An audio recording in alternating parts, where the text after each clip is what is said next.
Bismillahirrahmanirrahim. Alhamdulillah wa kafa. Wassalatu wassalamu ala rasulina al-mustafa wa ala alihi wa sahbihi wa man ihtada. Allahumma ij'al jam'ana hadha jam'an marhuma wa tafarruqana min ba'dihi tafarruqan ma'suma wa la hawla wa la quwwata illa billahi al-'aliyyil 'azim. Qala Allah ta'ala fi kitabil aziz, a'udzu billahi minasy syaithanir rajim. Yarfa'illahu alladhina amanu minkum walladhina utul 'ilma darajat. Sadaqallahul azim. Allah Ta'ala mengangkat orang-orang yang beriman di kalangan kamu dan orang-orang yang diberikan ilmu dengan beberapa darjat.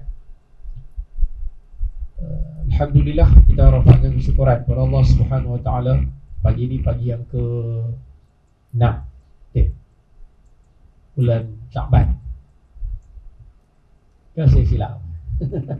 Senang bulan Sya'ban 1445 Hijrah. Allah masih lagi menjangkan usia, berikan kita kelapangan, kesihatan, sama-sama berada dalam majlis ilmu pada pagi ini. Mudah-mudahan pertemuan kita ada kebaikan dan manfaat dunia dan akhirat, insya-Allah.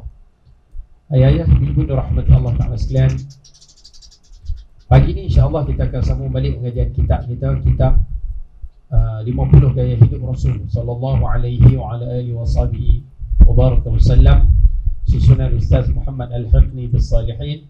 Wa nafa'ana bi'ulumihi wa bikitabihi fi darin amin ya rabbal alamin. Dan pagi ini insya-Allah kita sambung muka surat yang ke-7. Ya, muka surat yang ke-7, bab yang kedua. Muka surat 7, bab yang kedua. Baik. Kita masih lagi berbicara berkaitan dengan bahagian yang pertama, masih lagi dalam bahagian 1.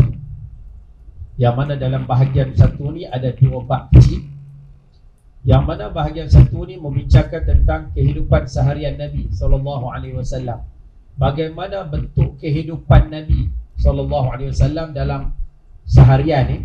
Yang mana bentuk hidup ni bentuk hidup secara umum. Macam mana kehidupan baginda secara umum sehari-hari ni.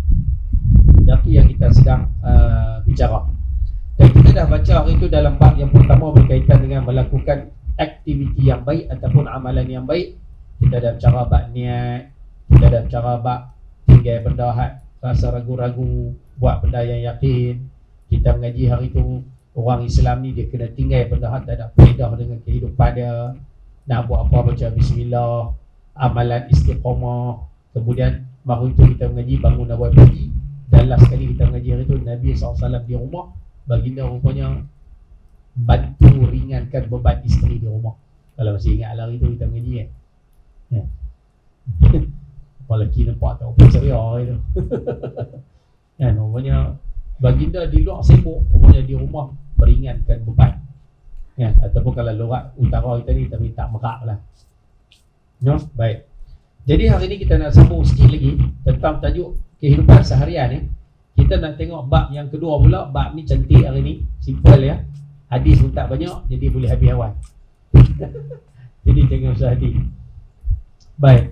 Tajuk kita yang kedua hari ni, waqala al-musalli rahimahullahu ta'ala, tajuk yang kedua, hidup seimbang dan mempermudahkan urusan. Ini tajuk kita hari ni. Hidup seimbang dan mempermudah urusan. Siapa yang ada kitab buat catatan sikit dekat seimbang tu, tulis kat buku tu antara dunia dan akhirat. Itu maksud seimbang. Tajuk kita hari ni, hidup seimbang dan mempermudahkan urusan. Seimbang tu buat kurungan ataupun buatlah catatan sikit kat buku tu, antara dunia dan akhirat. Maknanya dalam bahasa mudah kita pada hari ni, kita nak mengaji satu tajuk dalam kehidupan seharian ni. Rupanya Nabi SAW ajak kita dalam hidup sehari-hari ni, hidup kamu kena seimbang. Akhirat kamu kena ambil. Tapi dunia jangan tinggal. Oh, dua-dua kena ambil ke sana? Ya.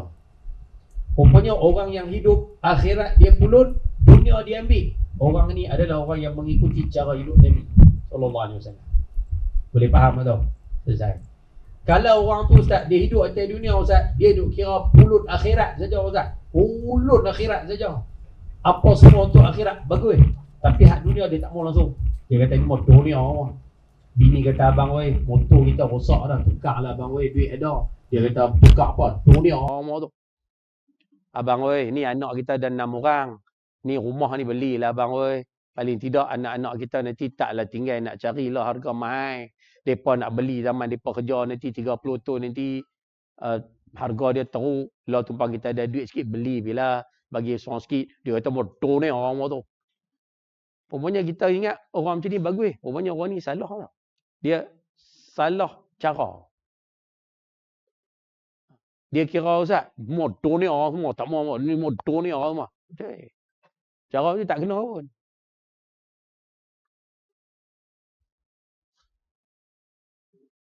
Awak yang senyap nampak ke? Kalau tidak nak buang mana firman Allah Ta'ala, kan Allah Ta'ala sebut wabtaghi fima atakallahu daral akhirah.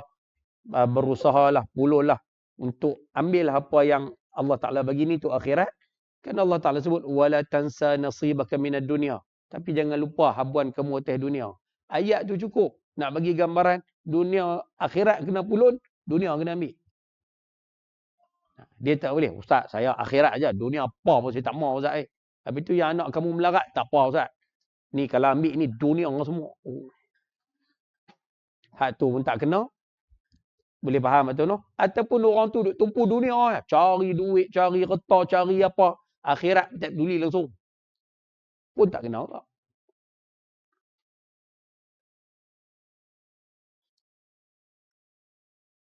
Awak yang senyap awak. Boleh nah? Baik, itu satu. Dan yang kedua, mempermudahkan urusan. Siapa ada buku, catik sikit kat tepi buku tu. Urusan dunia. Rupanya di antara perkara yang hari ni kita akan mengaji, yang pertama, hidup seimbang. Dunia pun cari, akhirat pun kena pulun. Dan yang kedua, mempermudahkan urusan. Urusan di sini, urusan dunia ni tau. Rupanya dalam urusan dunia ni, Nabi ajak kita kalau boleh bagi pemudah. Sama ada pemudah diri kita, ataupun pemudahkan orang. Contoh macam ni lah, mudah orang macam ni. Kan? Bini tanya abang, nak makan nasi abang? Lelaki tanya lok apa? Ada lok apa? Telur goreng apa tu ada. Kalau abang nak gulai, saya nak pergi, nak kena buat lah. Kan? Antara yang seorang suami yang baik, kalau dia nak ambil jalan mudah, bini kata yang ada lok apa? Ada lah telur-telur apa ada. Abang weh ada dah. Kalau nak buat gulai, saya nak kena masak. Nak kena keluar peti perangat lah. Sebagai suami yang baik, patutnya dia kena buat keputusan bagi mudah. Paling tidak, mudahkan isteri. Kalau keputusan mudahkan isteri, patutnya ambil yang mana? Ambil telur. Dah betul? Dah. Rupanya Islam suruh, kita hidup ni kena pemudah orang. Memudahkan urusan. Khususnya urusan dunia. Bagi mudah ya. Apa saja bab pun bagi mudah. Jangan bagi susah. Yang ni sifat ni tak ada lah. Ibu-ibu pergi beli berkedai, barang di kedai. Patutnya kalau boleh mudahkan penjual tu. Jangan duk bagi dia susah. Keluar ni. Lah kali satu pun tak mau. Tu susah orang. Sama juga jadi peniaga. Mudahkan penjual, pembeli. Sama tak? Rupanya dalam bab Islam suruh bagi pemudah.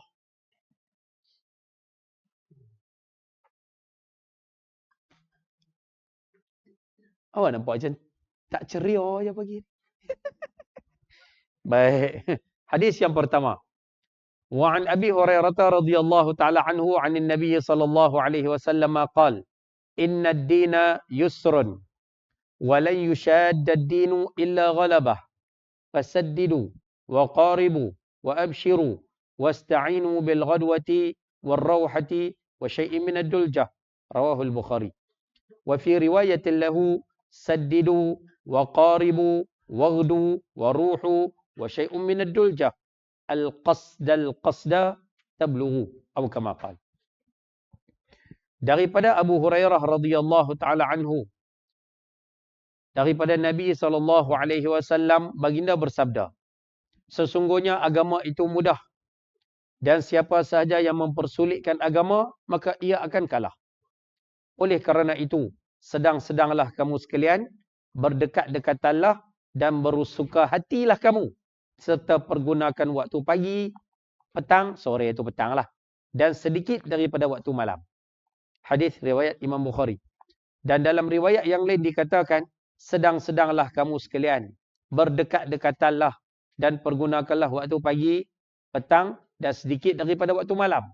Bersahaja, sahajalah nescaya kalian akan sampai pada tujuan. Baik. Faham tak? Kalau faham kemah. Kalau faham kemah. No? Baik. Nabi SAW bersabda, sesungguhnya agama itu mudah. Siapa yang ada kitab buat catatan sikit pasal hadis ni, dia perlu kepada banyak makna dulu. Kita nak kena bagi makna perkataan dulu. Tidak sekali kita tak faham hadis ni cerita tentang apa. Baik. Sesungguhnya agama, dekat agama tu buat kurungan tulis itu Islam. Islam.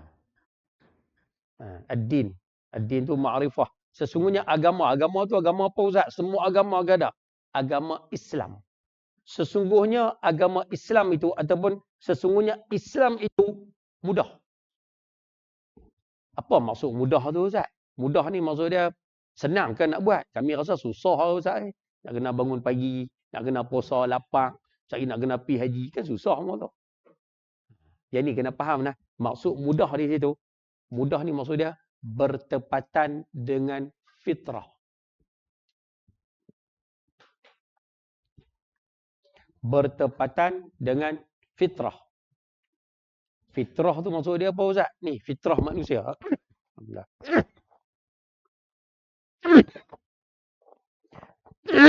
Alhamdulillah. Sesungguhnya agama Islam ini Nabi sebut yusrun, mudah. Mudah di sini maksud dia bertepatan dengan fitrah kejadian manusia.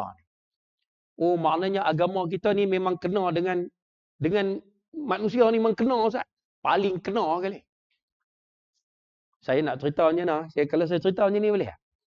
Ayah-ayah ibu tahu tak? Kalau kita tengok dalam agama kita ni, apa saja yang agama kita tok start daripada diri sendiri, pergi sampai ke keluarga, dengan suami, dengan isteri, dengan anak, dengan mak pak, dengan apa ni, naik atas sikit duduk dalam masyarakat, naik atas lagi duduk dalam negeri, duduk dalam negara, duduk dalam dunia ni. Tahu tak apa yang Allah Ta'ala susun, hak ni boleh, hak ni tak boleh. Tahu tak kata semua tu tepat dengan kejadian manusia. Tak tahu. Saya buat contoh-contoh mudah sudahlah. Kita ambil diri kita lah. Ni. Allah Ta'ala jadikan kita ni semayang fardu 5 waktu sehari. Dan bila semayang kena sujud. Betul tak? Nabi pesan pula. Ni saya buat. Nak cerita ni terlalu besar. Tapi saya ambil sikit-sikit lah. Nah? Kan bila kita sujud, kita diminta sujud. Tahu tak? Rupanya orang sains buat kajian. Otak kita ni. Ada masa darah tak boleh masuk. Otak kita ni ada tempat darah tak boleh masuk. Tapi darah akan mula mengalir masuk bila kita sujud. Sebab tu Nabi suruh kita sujud lama.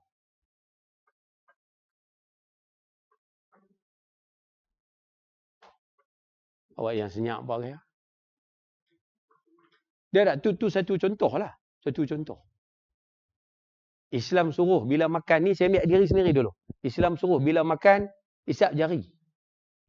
Orang dulu kata apa isap jari mengotok. Nanti kita baca belakang. Isap jari ni mengotok. Tahu tak? Di jari manusia ni, ada enzim. Ni orang mengaji sains dia ada. Ada enzim. Yang enzim tu lagi kuat daripada enzim yang ada dalam mulut. Dalam mulut kita ada enzim amylase. Enzim ni macam asid lah. Tugas dia bagi perancuk makanan. Ni, rupanya di jari ni ada 10 kali ganda lebih kuat daripada apa yang ada dalam mulut. Jadi mana-mana orang kalau habis makan, diisap jari. Apa yang berlaku Ustaz? Perut dalam makanan dalam perut ni cepat dihancur cepat dan dia akan cepat buang. Rupanya bila badan kita buang cepat najis ni, badan kita sihat. Sebab tu orang yang dia senang buang. Sebab tu kalau tengok makanan sunnah yang Nabi SAW ajar, sifat dia semua hampir sama. Madu, apa delima, apa nama, alah kita minum apa, cuka, bukan cuka getah lah. cuka apa? Cuka apple, cuka tu kan. Kemudian apa lagi makanan yang sunnah yang Nabi, semua sifat dia sama, dia pelawah. Rupanya makanan yang kita makan tak boleh duduk lama dalam perut lebih daripada 14 jam. Saya tanya doktor kata paling lama kali 18 jam je. Makanan tu boleh duduk dalam perut. Kalau duduk dalam perut sebelum 18 jam, mana kita makan, lepas tu buang. 5-6 jam lepas tu buang. Makan, buang. Makan, buang. Makan, buang. Dia kata badan kita sihat tau. Pasal sihat? Kita makan, masuk dalam perut, perut isap habis. Karbohidrat lah, protein lah, apa semua, hak zat-zat tu semua. Ni perut usuh ni dia isap habis. Hak baki tu dipanggil hampas. Hampas tu najis. Najis tu bukan boleh duduk lama dalam perut tau. Dia kena buang. Bila kita buang, badan kita sihat. Bila kita tak buang, badan kita tak buang benda tu. Dia duduk ada dalam perut kita sampai 2-3 hari. Rupanya dia nak jadi toksin. Badan kita sedut. Tu yang badan kita penuh dengan toksin. Kata Islam matuk ni cantik. Tu baru baik siap jari. Nabi kata, sumu tasrihu. Kamu puasa, kamu sihat. Mai, sila. Duduk, kan.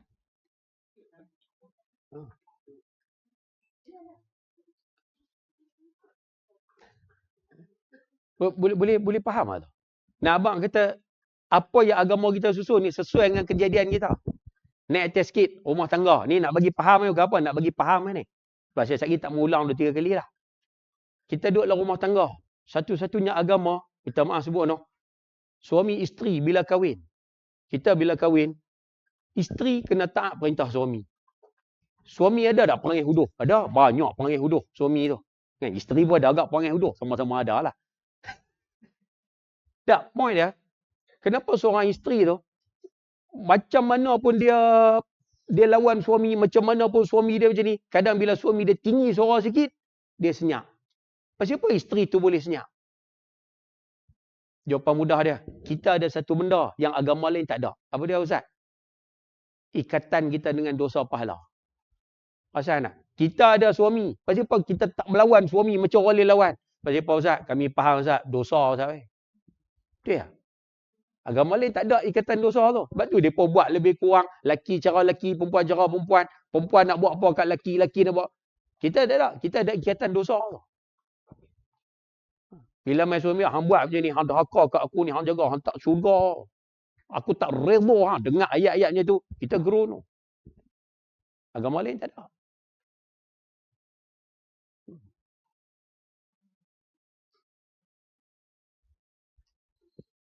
Faham ke saya duk cerita? Islam atung anak kena taat pada mak bapak. Ada. Peraturan tu ada. Ada. Pasal apa Ustaz? Pasal sesuai dengan fitrah. Mak dengan bapak, anak kena utamakan siapa? Utamakan mak. Sesuai dengan fitrah. Jiwa mak lembut.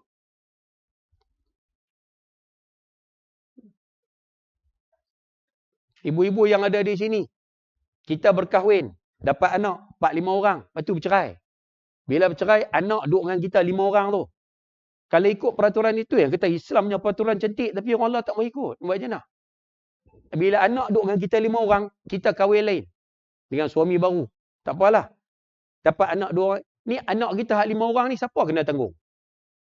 Kalau ikut ajaran Islam, suami lama kena tanggung kau.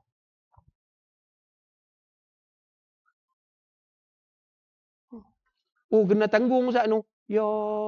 Ni makan minum depa, tempat tinggal depa, sekolah depa nanti. Sampai depa lepas boleh berdikari. Ada peraturan tu lah agama. 1400 tahun dulu ada dah. Bukan baru.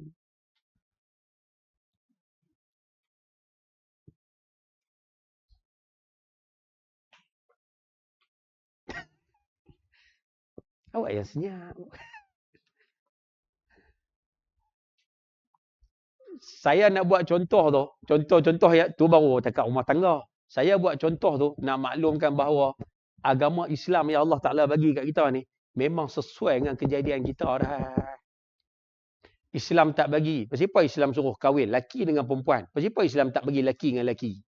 Pasal apa Islam tak bagi perempuan dengan perempuan? Mesti ada sebab. Baru ni saya share isu, saja share dengan adik-beradik isu tatu. Kenapa Islam haramkan buat tatu? Rupanya ada rahsia tu no. Kan badan kita ni ada sel. Sel-sel ni dia suruh keluar. Saya terjemah cara kampung ni.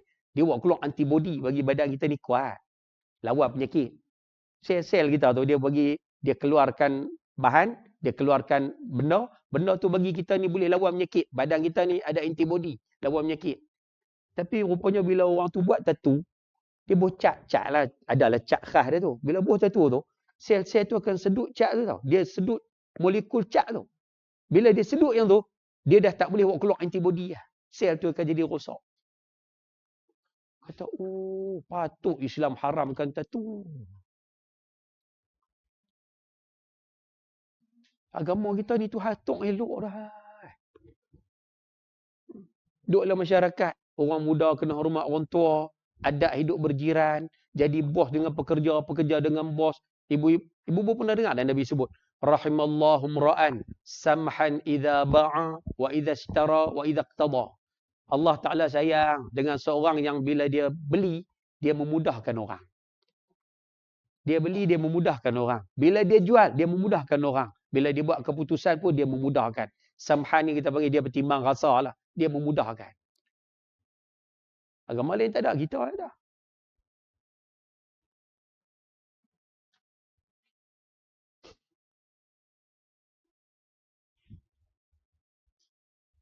Awak yang senyap. Nampak ke? Ada orang tanya saya satu soalan. Ustaz, nak tanya Ustaz. Saya duk cerita hal ni. Tak apa boleh faham pun. Dan nak cerita kata agama kita ni sesuai lah. Soalan. Kenapa Allah Ta'ala jadikan orang lelaki aurat dia pusat sampai lutut ya. Tapi orang perempuan Allah Ta'ala jadikan aurat dia tutup semua. Padahal tutup semua ni panas. Betul ya? Panas? Panas kan? Panas. Tak payah sembang lah. Panas. Panas. Ni tambah tutup kepala ni. Kulit kepala berpeluh sedia. Ustaz. Ha? Sabak banyak. Oh. Oh. Saya sebut dalam bahasa mudah tak? Ada hikmah ada Ustaz. Rupanya banyak hikmah Allah Ta'ala jadikan. Bersifat aurat orang lelaki macam ni, aurat orang perempuan macam ni. Ada hikmah. Saya banyak hikmah. Saya ambil satu ya. Pasal saya pun tahu satu ni ya. Satu ni pun maknanya cukup lah maknanya. Tak ada hikmah pun bagi saya cukup dah. Tapi bila dia jumpa hikmah, apa rahsia dia, daripada banyak-banyak rahsia, saya tahu satu je rahsia. Saya rasa rahsia ni pun sangat-sangat meyakinkan saya bahawa agama kita ni paling betul sekali. Ni saya mengaji dengan satu doktor di Mesir tu. Dia cerita simple macam ni. Dia kata Allah Ta'ala jadikan badan orang lelaki-lelaki ni kotak lah sikit, tapi dia berkait dengan keturunan. Dia kata hikmah banyak, tapi salah satu dia bahas bab keturunan. Dia kata macam ni. Orang lelaki-lelaki ni, Allah Ta'ala jadikan organ peranakan dia. Faham kok istilah tu no? Organ peranakan dia ni, organ peranakan tu sifat dia panas. Sifat dia panas. Oh. Jadi bila panas, organ peranakan tu, faham kok no? Itulah. Saya ulah habis-habis. Organ peranakan dia panas. Jadi dia perlu sentiasa disejukkan. Bila sejuk, suhu dia akan jadi stabil. Stabil. Sebab itu mana-mana orang lelaki-lelaki yang tutup dalam keadaan baik, dia stabil. Dia elok lah. Elok. Sebab tu aurat kena tutup macam tu. Tapi orang lelaki lah tutup semua ni. Tangan pun lebih pada macam tu. Baguslah tu. Dengan topi dengan apa, kemas. Tutup tu. Sedangkan orang lelaki-lelaki ni dia perlu suhu yang stabil. Benda tu panas. Suhu dia kena buka sikit pakaian dia. Supaya bila kena angin, kena udara, suhu dia stabil. Bila stabil, organ tu sihat. Selesai. Tak apa, hak lelaki tu tak apa geluk kan? Hak perempuan. Rupanya Allah Ta'ala jadikan orang perempuan ni, organ peranakan dia di dalam. Tu dia panggil ovari. Ovari tu keluarkan ovum. Kuliah sains lah ni. Ingat koman kah? Kan dia ada ovari di dalam. Rupanya ovari dia tu, sifat dia sejuk. Sifat dia sejuk. Jadi bila orang perempuan tu, dia pakai pakaian yang penuh, dia tutup seluruh badan dia akan panas. Bila badan panas, organ tu sejuk, suhu dia akan jadi stabil.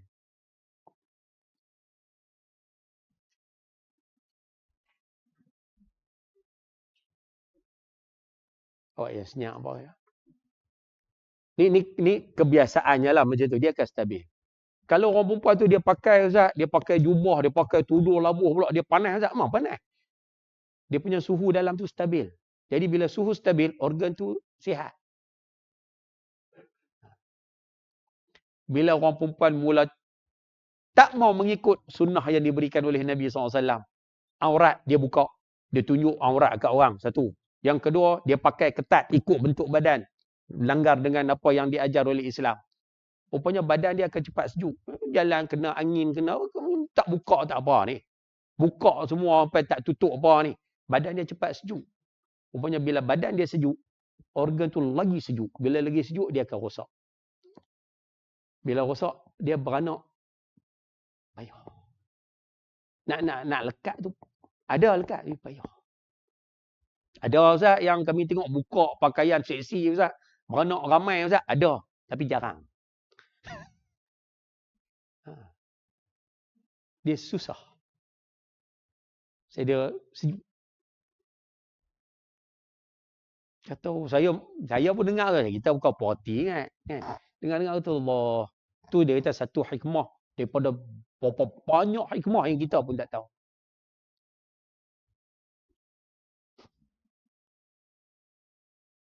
Ada soalan? Leno. Boleh faham noh?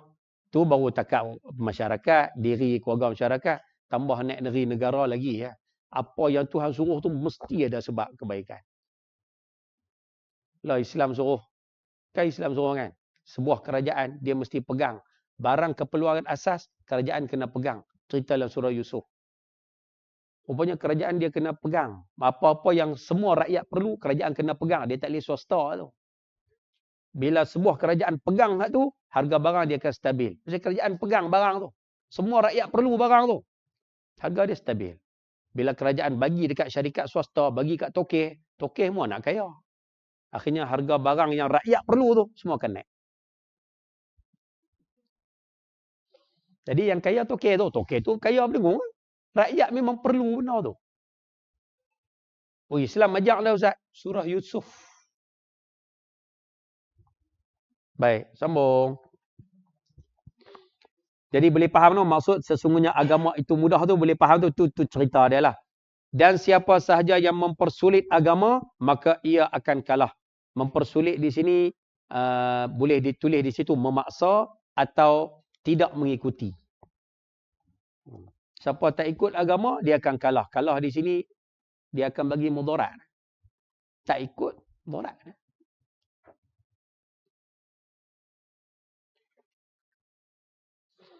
Dia akan mudarat, dia akan jemu. Dia akan rugi. Macam-macam lah boleh terjemuh itu. Memaksa atau tidak mengikuti. Oleh kerana itu, kata Nabi SAW, oleh kerana agama ni sesuai dengan fitrah manusia, siapa yang paksa diri, siapa yang tak mau ikut, dia akan kalah. Nak duduk belah mana lagi? No? Mai. Duduk depan tak apa-apa. Mai. Kalau boleh aja dengan atas ada 2,000 lagi nak main. Ada lagi ya? Oh ya. Duduk depan kamera tak apa? Boleh. Dia tak nampak.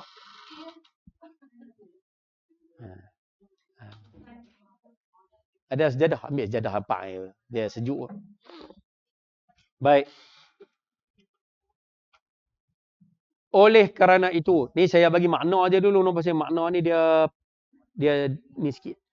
Oleh kerana itu sedang-sedanglah kamu sekalian. Dekat sedang-sedanglah kamu tu. Buat catatan di situ. Tulis situ. Ikutilah perintah Allah. Itu maksud dia. Ikutilah perintah Allah. Saddidu ni maksud dia.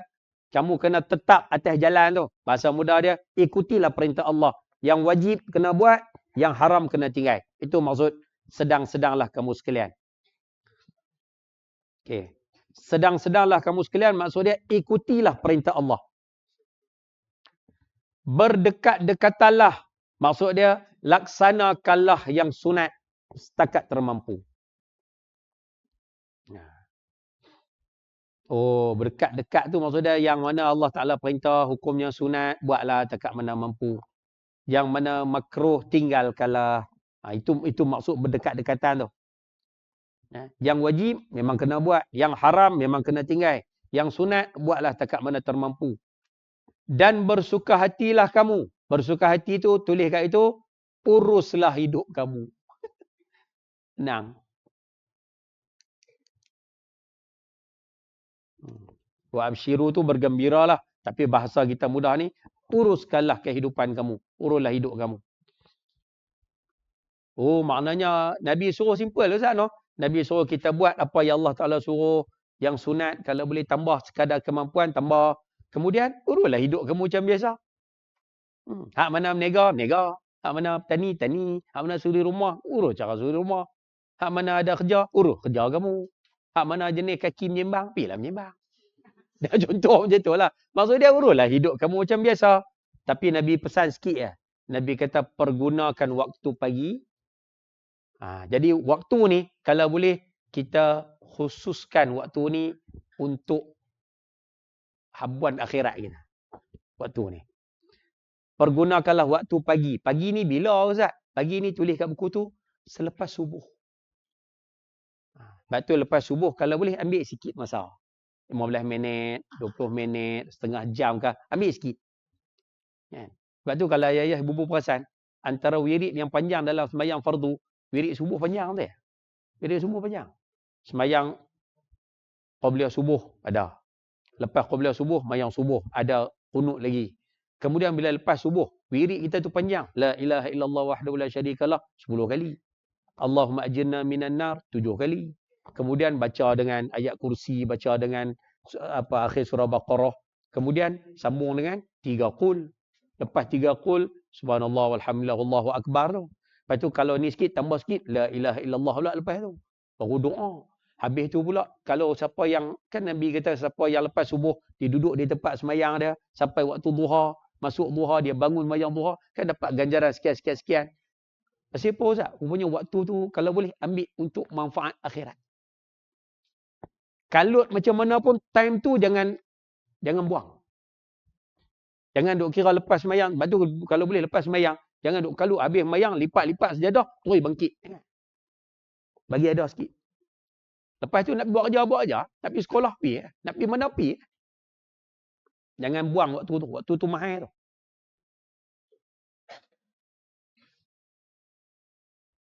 Wih, sakan ni gambar. Duduk lu mengaji. Wah, Ada soalan nak tanya pagi? Memang duk buat dah pun tu. Kau lepas mayang lena balik ke? Jangan lena. Lepas subuh jangan lena. Lepas mayang subuh jangan lena. Kalau tak tahan sangat pun out Ustaz.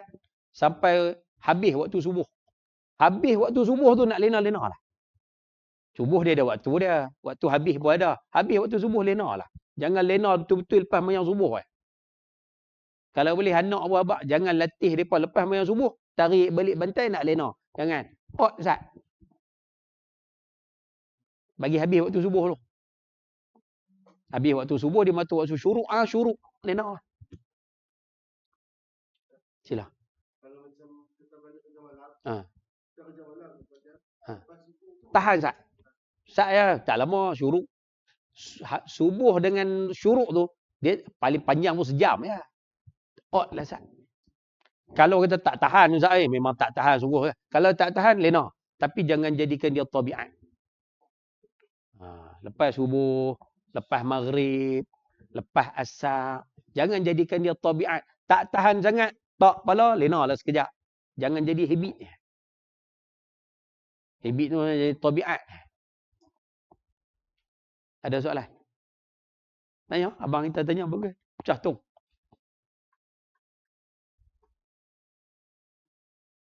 Dah Ustaz, kami lepas maghrib kami lena. Betul? Kami bangun balik pukul 11 Ustaz. Nak mayang isyak, mayang makruh hukum dia tau. Makruh ni maksudnya Tuhan benci. Jangan buat tu. Tu dia kata boleh semayang isyak lewat. Mayang isyak lewat ni kalau berjemaah, boleh lewat. Sila.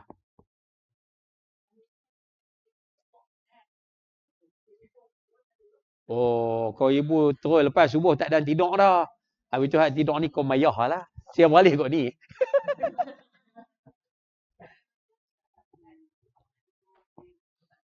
Ya. Tak ada ya. Ya.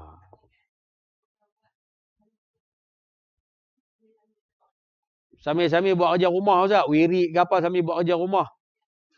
Dia boleh. Tapi dia punya problem sikit. Ma ja'alallahu li rajulin min qalbaini fi jawfi. Allah Ta'ala tidak jadikan dalam diri seorang manusia ni dua hati. Dua hati dalam diri manusia. Saya terjemah cara kampung macam ni lah.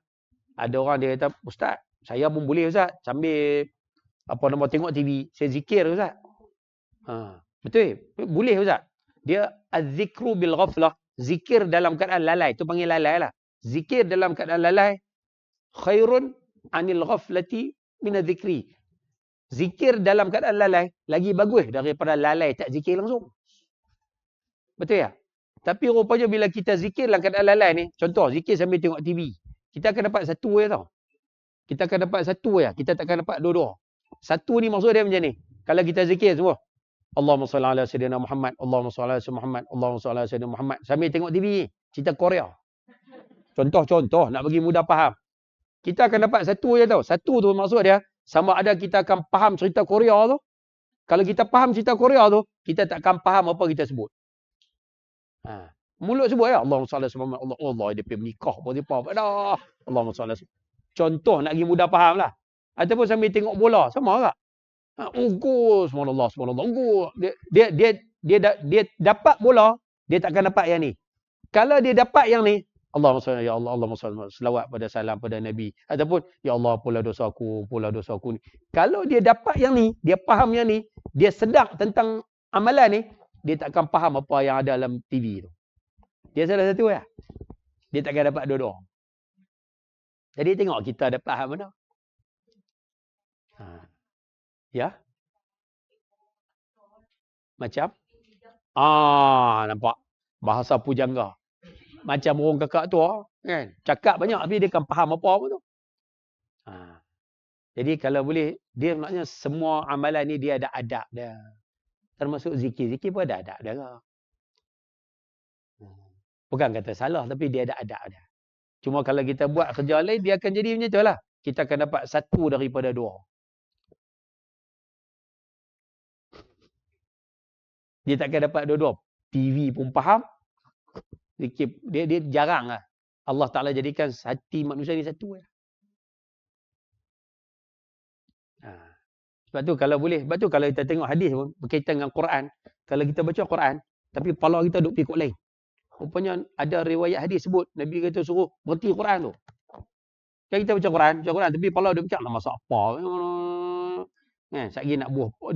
Rupanya kalau macam tu, adab kita dengan Quran, tutup Quran tu. Ibarat aja. Pasal apa? Pasal benda tu ganggu kita dah.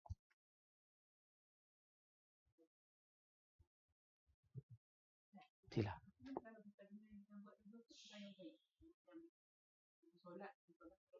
Okey. Solat sunat sambil dengar kuliah.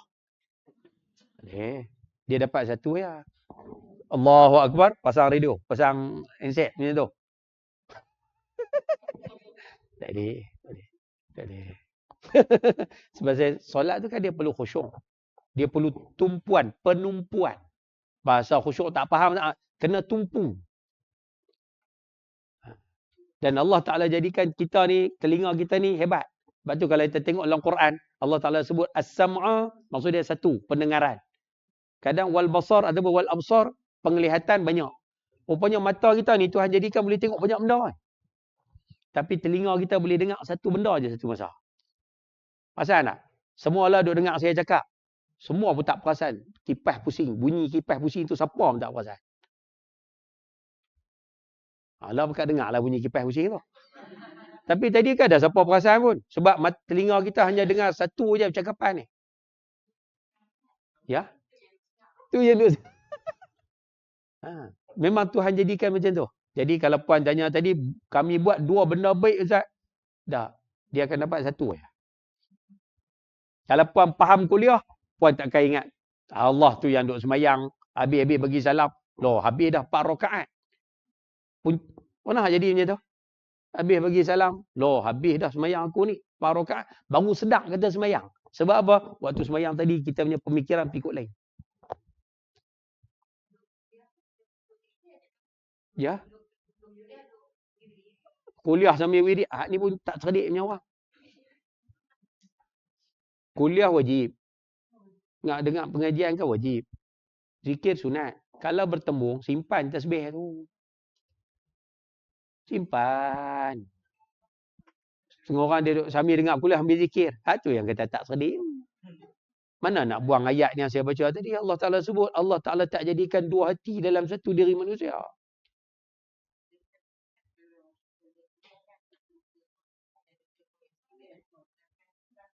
Sama. Sama. Hak tu zikir. Hak ni pun zikir juga. Zikir dengan ayat Quran. Sama. Simpanlah tu. Bukan tegur. Bagi tahu. Jangan tegur. Orang Melayu kita dia pantang kena tegur. Jadi jangan tegur. Kan? Ustaz ni mak saya buat macam ni. Saya nak tegur tak? Jangan tegur. Pi bagi tahu. Pi bagi tahu. Jangan tegur. Ni aku nak tegur. Jangan. Orang Melayu kita pantang tegur-tegur. Ibu-ibu ada suami pun jangan. Ni abang saya nak tegur. Jangan. Jangan guna perkataan tegur tu. Walaupun memang tegur pun sebenarnya. Tapi jangan guna perkataan tegur tu. Dia orang kita dia pantang sungguh. Dia ingat orang yang tak reti sangat. Bagi tahu. Ustaz, kami bagi tahu dia tak mau terima. Tugas kita selesai. Kita abang ni kak kita ada kuliah kalau kita dengar kuliah bagus ke tak payah sikit ke. Dia kata tak usah duk tegur orang. Aku tahulah. Alright. Tapi sebenarnya tak perlu. Dia nak tegur orang ni dia perlu hikmah. Jangan tegur berdepan pun tak apa. Contoh satu kisah. Seorang lelaki ambil wuduk tak kena. Alhamdulillah. Lelaki tu ambil ayat semayang tak kena. Bila tak kena, Sayyidina Hasan tengok lelaki ni. Cucu Nabi SAW tengok. Lelaki ni ambil wuduk. Nak tegur macam mana? Nak tegur orang tua. Kalau tegur, confirm tak terima. Sayyidina Hasan masih kecil. Sayyidina Hasan pandai tengok. Ni pergi cara. Nak tegur orang, nak bagi tahu orang dia kena ada cara. Dia bukan boleh mencodor orang belah gitu ya. Mak ni mulut jaga sikit mak. Dia pergi mengata ke orang dosa mak tahu. Haram mak tahu. So neraka mak tahu. Amboi. Kata kat mak sendiri tu. Teguran tu betul. Teguran tu betul. Tapi cara dia salah. Apa kata macam tu? Dah saya mak saya tu kira mengata kat orang tu tak. Saya pun geram tak. Mak masuk neraka tu mak macam ni. Tak tobat dia tu mak tu dah lah tua. Oi tak boleh. Teguran tu betul. Cara tu salah. Dia tetap tak jadi. Tengok Sayyidina Hasan. Orang tua ni ambil wuduk tak kena. Nak tegur macam mana? Lah kali habis orang tua tu ambil wuduk. Dia pergi dekat pakcik tu. Dia kata, Tuan, saya ni budak baru belajar. Boleh tak Tuan tunjuk kat saya macam mana cara ambil wuduk yang sempurna? Tuan tengok saya ambil wuduk. Kalau salah, Tuan tegur. Pakcik tu pun okey. Sayyidina Hasan ambil dengan penuh sempurna. Ambil betul, ikut step lah, ikut cara rukun, syarat semua cantik. Lepas tu dia tanya, betul tak? Pakcik dia kata, betul. Tu cara tegur.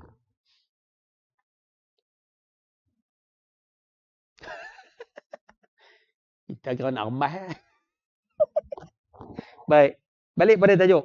Jadi guna sikit waktu pagi. Petang tu bolehlah lepas asar ke. Lepas maghrib ke. Lepas isyak ke terpulang lah.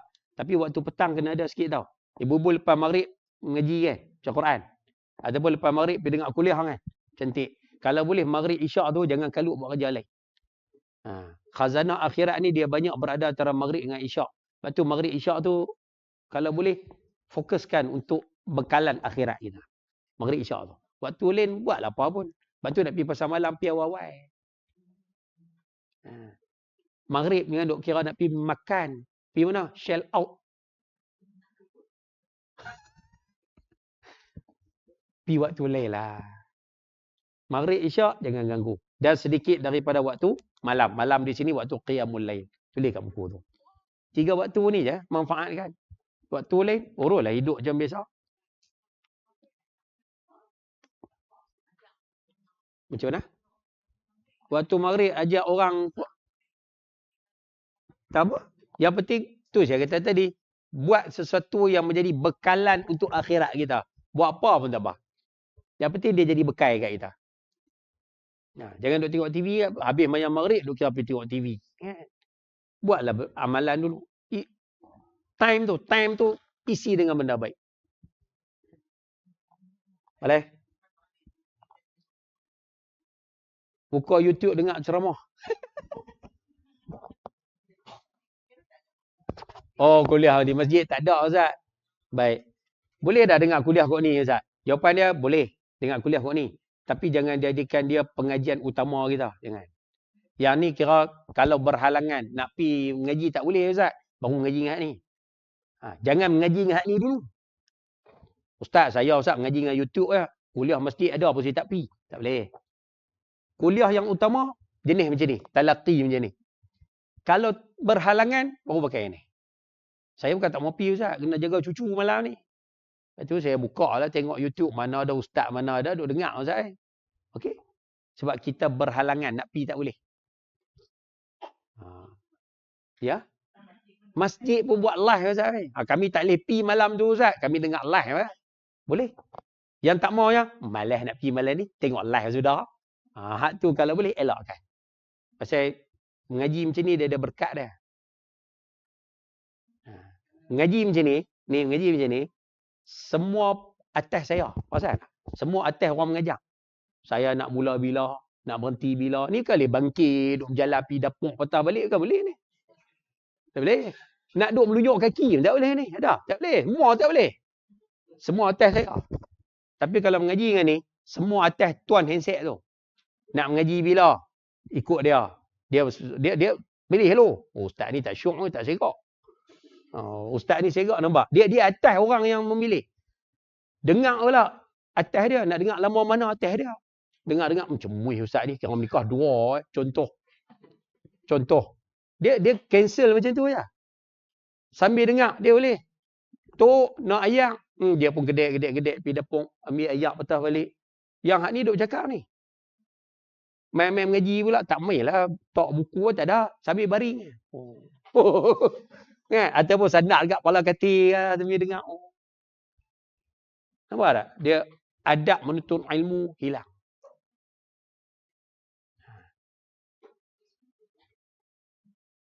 Cara tu macam duk buat dah.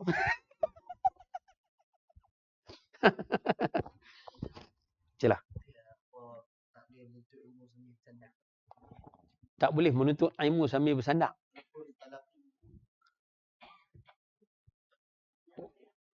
Ada pernah dengar dalam, tapi tak tahu sandaran nak ambil di mana. Tapi macam mengaji bersandar macam tu kan. Ni sandar tu. Dia ada dia kira macam kurang beradab lah. Dia bukan yang tu je tau. Termasuk guru lah. Sebab tu guru mengajak banyak. Tengok dia kan sandar. Dia tuk tu. Kalau sandarnya dia. Sebab tengok. Para guru kita mengajar. Dia pun tak sandar. Dia ada tapi tak ingatlah sandaran tu ambil di mana. Tapi adalah dia sebab adab. Isu adab menuntut ilmu.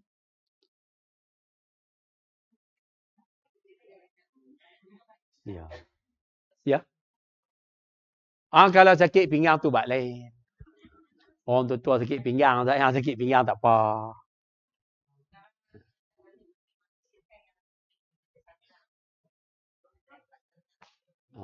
Dia duduk atas kursi tu tak apa. Kalau sakit pinggang, sandaklah. Sakit pinggang sandar lah. Tapi kalau kata bila rasa tak sakit, duduk apa balik.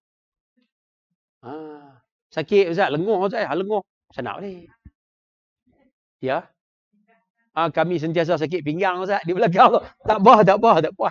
Ini tak apa. Gurau ya. Kan? Tak apa tu. Baik, sembuh.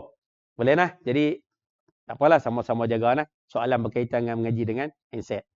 Dalam riwayat yang lain dikatakan, bersedang-sedanglah kamu sekalian, makna sama macam tadi, berdekat-dekatanlah dan pergunakan waktu pagi, petang dan sedikit waktu malam. Malam tu qiyamul lail. Nabi kata bersahaja-sahajalah. Saya tak erti nak terjemah al-qasda ni. Tapi kalau bahasa kampung ni dia sebut macam ni lah. Buatlah patuk padat. Boleh tak terjemah macam tu? Dia maksud buatlah secara dia bukan biasa-biasa macam dia al-qasda dia macam pertengahan. Kalau lorak kita ni buatlah patuk padat. Nescaya kalian akan sampai kepada tujuan. Ada yang terjemah tujuan tu adalah syurga. Maksudnya yang Tuhan suruh buat, yang Tuhan larang tinggal, yang sunat buat dekat mana mampu. Uruslah kehidupan kamu macam biasa. InsyaAllah kita akan sampai pada tujuan. Ya nah, lepas ni insya-Allah nah pekat-pekat nah. Pekat-pekat jagalah. Baik, hadis yang kedua. Habis ya. Cerita bab hidup seimbang, habis ya. Ini kita nak masuk yang kedua. Boleh mengerti awal yang ni. Anas bin Malik radhiyallahu taala anhu berkata, "Anna an-nabiy sallallahu alaihi wasallam qala lahu ya dhal udhunain." Qala Mahmud, qala Abu Usamah, yakni yumazihu.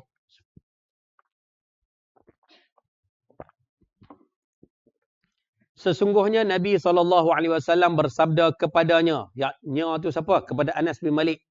Wahai pemilik dua telinga. Selanjutnya Mahmud menerangkan bahawasanya Abu Usamah berkata.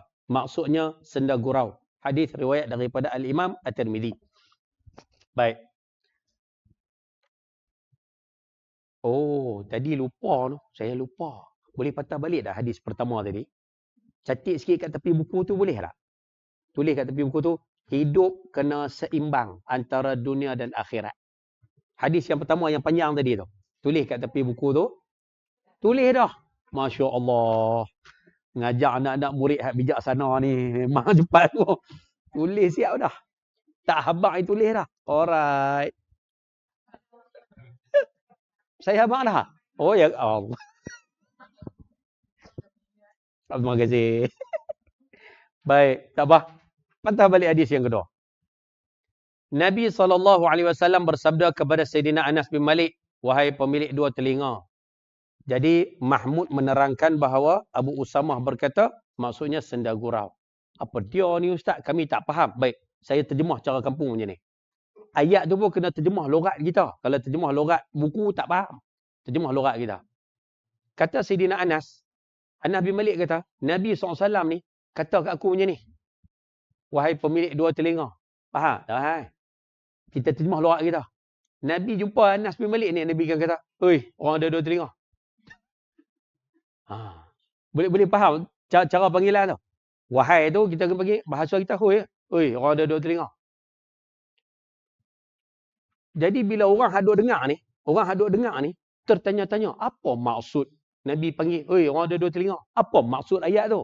Rupanya Abu Usamah kata, maksud dia senda gurau. Maksud dia apa ustaz? Rupanya hadis ni nak bagi tahu Nabi SAW dalam kehidupan seharian baginda melawar. Rupanya dalam hidup kita ni kena melawar. Tulis kat tepi buku tu. Hidup kena melawak. Tulis. Rupanya dalam kehidupan seharian kita ni, agama kita Islam, suruh kita hidup ni, dia kena ada senda gurau. Kena melawak. Jangan hidup dalam keadaan rahban. Rahban ni jadi ahli ibadat. Buat ibadat semedang. Islam tak ajar macam tu pun. Hidup jangan sampai tahap serius semedang. Tak boleh. Ni sampai tahap Nabi SAW, ketua hakim, ketua perang, ketua hukum, ketua segala-gala ketua. Tapi rupanya Nabi dengan para sahabat, Nabi melawak. Rupanya melawak ni agama kita suruh. Sebab itu yang hadir pada hari ni, kalau boleh ni, yang main mengaji hari ni, kalau boleh dalam kehidupan seharian kita, kalau boleh banyakkan melawak. Bergurau, melawak. Melawak. Ibu-ibu dengan suami, melawak. Ayah-ayah dengan isteri, melawak. Melawak. Sehari balik rumah lagi, rumah kita dua orang ya, kita dengan suami ya, ataupun kita dengan isteri ya. Balik lagi, tengok suami kita duduk itu, pergi tutup mata dah. Lepas tu dia kata, apa dia pula dah? Dia kata, teka bang, teka. Siapa dia? Teka. Dalam rumah tu kita duduk dengan dia aja.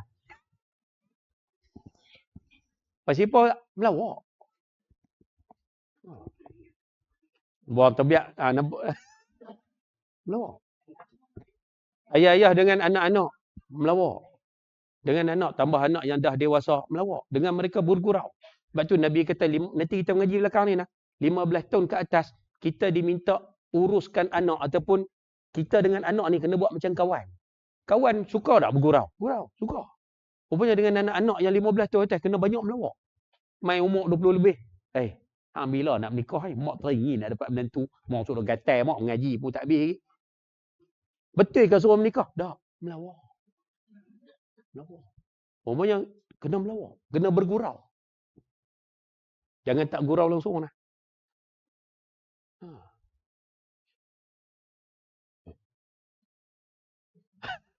Awak yang senyap. Oh, dah, Islam suruh gurau. Sahabat tanya, "Ya Rasulullah, innaka tuda'ibuna, ya Rasulullah, kamu suka bergurau dengan kami kah? Kamu suka melawak dengan kami kah?" Nabi kata, "Na'am, ya. Ghaira annani la aqulu illa haqqa." Nabi kata, "Betul aku melawak. Tapi aku melawak cakap betul ya. Aku tak melawak cakap bohong." Ni melawak cakap betul. Oi, orang ada dua telinga. Manusia ada berapa telinga? Apa? Nabi melawak tapi melawak betul. Nabi tak melawak bohong. Boleh tak lepas ni? Kita nak minta yang hadir pada hari ni kalau boleh jadi seorang yang suka bergurau. Satu. Boleh nah? Jadi orang yang suka melawak, kena melawak. Kalau tak reti Ustaz, belajar melawak. Tak. Kena belajar melawak. Ni dengan kawan-kawan sampai tak melawak langsung. Serius. Dia melawak. Boleh belajar melawak. Dan yang kedua, belajar juga untuk tahan melawak. Ni orang melawak sikit, koyak. Melawak sikit, merajuk. Melawak sikit, tarik muka. Belajar tahan melawak. Belajar bergurau, kena nah. Ayah-ayah, ibu-ibu jangan anggap perkara ni remeh nah. Apa yang Nabi ajak, pasti ada rahsia. Nabi suruh kita bergurau, pasti ada rahsia. Nabi tunjuk kat kita cara untuk bergurau, pasti ada kelebihan. Kena gurau. Ibu-ibu dengan menantu, gurau. Duduk saja-saja menyembang, gurau. Gurau, boleh bergurau. Boleh. Belajar bergurau, belajar tahan gurau, tahan melawak. Dan yang ketiga, hak ni paling kena ingat lah. Tulis kat buku tu. Yang pertama, belajar bergurau, belajar melawak. Lorak ke Penang kita senang. Belajar melawak. Ataupun kena melawak, boleh lah. Belajar melawak ke, kena melawak ke, tak apalah. Satu. Yang kedua, tulis itu, kena tahan melawak. Maksudnya kalau orang melawak dengan kita, jangan koyak kan.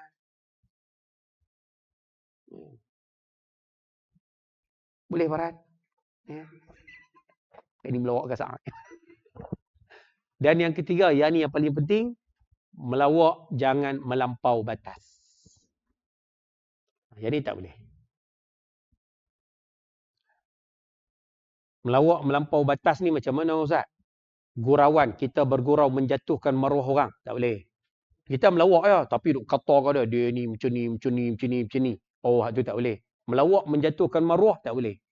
Melawak memudaratkan batang tubuh orang pun tak boleh. Ni ibu-ibu tak buat. Ayah nak tengok orang lelaki melawak. Kawan ambil ayat sembahyang di masjid, dia pergi ke belakang, dia gagau. Rak, tu. Tak boleh tu. Melawak tu tak boleh. Melawak menjatuhkan maruah. Tak boleh. Dia tengok budak-budak kecil. Lah saya jarang jumpa dah. Tapi orang dulu-dulu banyak. Dia tengok budak-budak kecil lalu kan. Dia pergi, dia gagau. Rak, gagau. Budak kecil dia. Budak kecil punya pun jadi. Faham tak gagau apa? Oh, dia pergi gagau. Tak boleh. Melawak macam tu tak boleh. Ataupun melawak memudaratkan. Pipi belakang kepala orang. Pap, pukul tu. Tak boleh. Mudaratkan maruah dia tak boleh. Mudaratkan batang tubuh dia tak boleh. Pipi saja pam. Saja pipi siku bagi dia terbah. Saja berjalan tolak. Tak boleh. Tu memudaratkan batang tubuh. Boleh faham? Tak boleh tak? Melawak macam tu tak boleh. Budak-budak sekolah. Tak tilam satu di bawah. Seorang tak atas tu. Bakal lompat ramai-ramai pada atas katil. Buat apa? Burger bagi. Pernah tengok? Budak-budak asrama kena duk buat. Dia tak budak tak tilam satu. Tak budak nak jadi mangsa seorang. Hak leh bakal terjun. Pam. Melawak. Melawak je tu tak boleh. Boleh. Mudarat maruah tak boleh. Mudarat batang tubuh. Melawak mudarat harta tak boleh. Mudarat harta ni macam ni. Pernah jumpa ada orang melawak macam ni. Dia keluar awal. Dia tengok kasut kita ada. Dia pergi sorok. Tu contoh mudah lah bagi senang faham. Lepas tu sekejap lagi kita keluar. Tuan kasut tu keluar-keluar tu. Allah, mana kasut aku ni. Siapa gagau pula dah. Aku baru beli 200 ya. Pusing merata cari. Tanya ni, nampak dah kasut saya? Tak tahu. Hak kawan buat sorok. Tak tahu. Saya lagi main dah hoppa lama kawan ni pun duk serabut apa semua. Hak tukang sorok ni buat keluar taklah kat mana-mana. Ni hantar sini ni. Lawak tu tak boleh. Dia panggil apa? Prank apa? Jenis prank tu tak boleh. Itu tak boleh. Mana boleh lah Islam. Tu melawak lah. Tapi melawak macam tu tak boleh. Mudaratkan maruah. Mudaratkan batang tubuh. Mudaratkan harta. Tak boleh. Sila. Tak boleh. Tak boleh.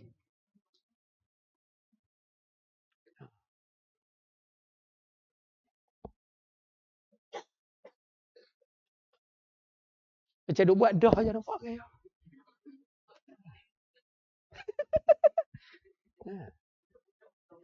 Ya. Sebab tu Islam bagi tak? Kita pegang pisau, duk pi bukan buat betul tau, melawak. Duk pi Terjun perut ni. Boleh tak? Islam tak bagi tau. Hukum dia haram tu. Mengacurkan senjata kepada orang, hukum dia haram. Tak boleh. Walaupun bergurau. Boleh.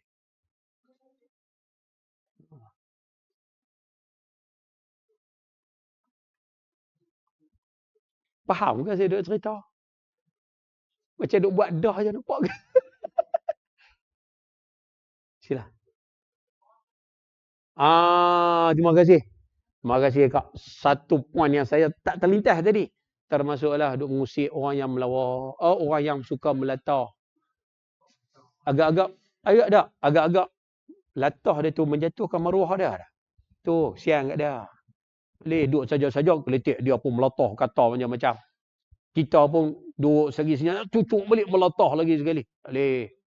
Tak boleh tu, memang tak boleh. Dah Ustaz, melawak Ustaz. Betul. Melawak menjatuhkan maruah tu, agak-agak apa perasaan orang yang jadi mangsa?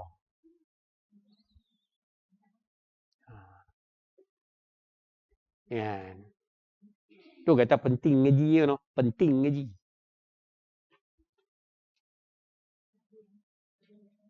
Ada soalan? Habis tu nak melawak lagu mana Ustaz? Allah senang ya. Balik lagi. Ibu-ibu jumpa suami juga kata macam ni. Abang nak nikah lain? Dengar lagi habis tu. Abang nak nikah lain? Dia pun beralih kepada dah abang nak nikah lain? Dia tanya, boleh ke? Abang kata kalau abang nak nikah lain boleh. Tapi parang panjang tu ada pun. Nampak tu? Melawak. Dah betul. Dah contohlah. Ni ini siapa yang tak boleh melawak langsung. Suami melawak ya. Dia tarik muka seminggu. Pedia. Melawak. Gurau. Dah Ustaz, tajuk lain banyak lagi nak melawak. Tak apalah. Poin nak sebut. Kena belajar bergurau dan kena belajar tahan gurau. Boleh? Boleh? Tak pergi balik stress dengan suami? Tak boleh Ustaz. Ada soalan? Tak ada soalan? Melawak berkaitan dengan hukum hakam. Contoh?